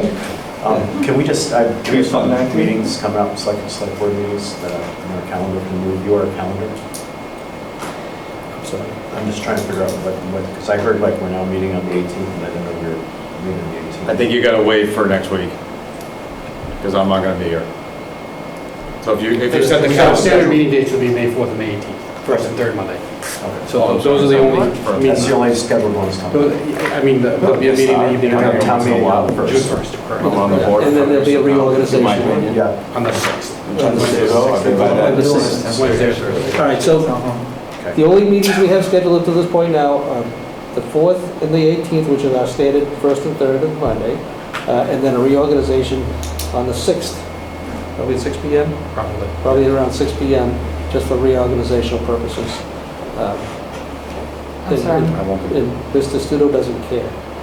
We have. Not that I don't care, I am, Mr. I'm no Studo is longer, I'm relieved. no longer in the capacity where those dates are as meaningful to me. That's right. He's relieved. You're here on the 4th? I have to be. Okay. Yeah. I cannot be here on the 18th, I'm sorry. I'm gonna give my speech. So, Mrs. Moore will not be available on the 18th. Just let you know. All right, so, I'm sorry, on the still 4th, gonna I live cannot be here, so I here have before to- 6:30. okay. All right. Town administrator's report. As was mentioned earlier, Kim Manzelli, our senior center director, she is going to be leaving employment with the town. She's got another opportunity she's going to be taking advantage of that will provide her some more time to care for family members, so we wish her well. Jackie Quinn, who is up in the senior center, she has agreed to serve as the interim director while we go through the search for a permanent director in the coming weeks and possibly months. Very grateful to Kim for her service and for everything that she has done up at the senior center, and also to Jackie for her willingness to step up into this role during this transition. So, just a couple of things I want to note. One of them came up during the Capital Improvement Planning Committee presentation. We are dealing with some electrical infrastructure here in the building that does need to be replaced. And so we are working through a project that would call for a replacement to take place during, if not during this fiscal year, the very beginning of the next fiscal year. We did have a electrical line burn up outside the building. So that highlighted an issue we had a capital project pending for already, and is causing us to look to expedite it. Similarly, we are dealing with some struggle with the septic system here in the building as well that the DPW is going to be looking further into. We had to pump it on a much shorter interval. This was last week from the pumping that we had done back in February. It's a much shorter time than we normally experience. So I just want the board members to be aware we're dealing with infrastructure issues here at this building right now. Some of them have been cropped up pretty quickly, and we'll continue to keep you apprised. Thank you, Mr. Chairman. Motion to adjourn? Just real quick, on the electrical infrastructure, it's not bad even though it's an old building, because once you bring 500 amps or 400, whatever we're going up to, once you get in the building, at least it's on site. So if there was something to change here, at least we have that power. Just how I think so. we're not putting money to bed, just for folks that might think we're investing in the town hall. Sorry. Thank you. Mrs. Moore. Mr. Chair, I move to adjourn. Second. Adjourned, seconded by Mr. Studo. Any discussion? Hearing none. All those in favor, please say aye. Aye. Those opposed? Unanimous. Thank you.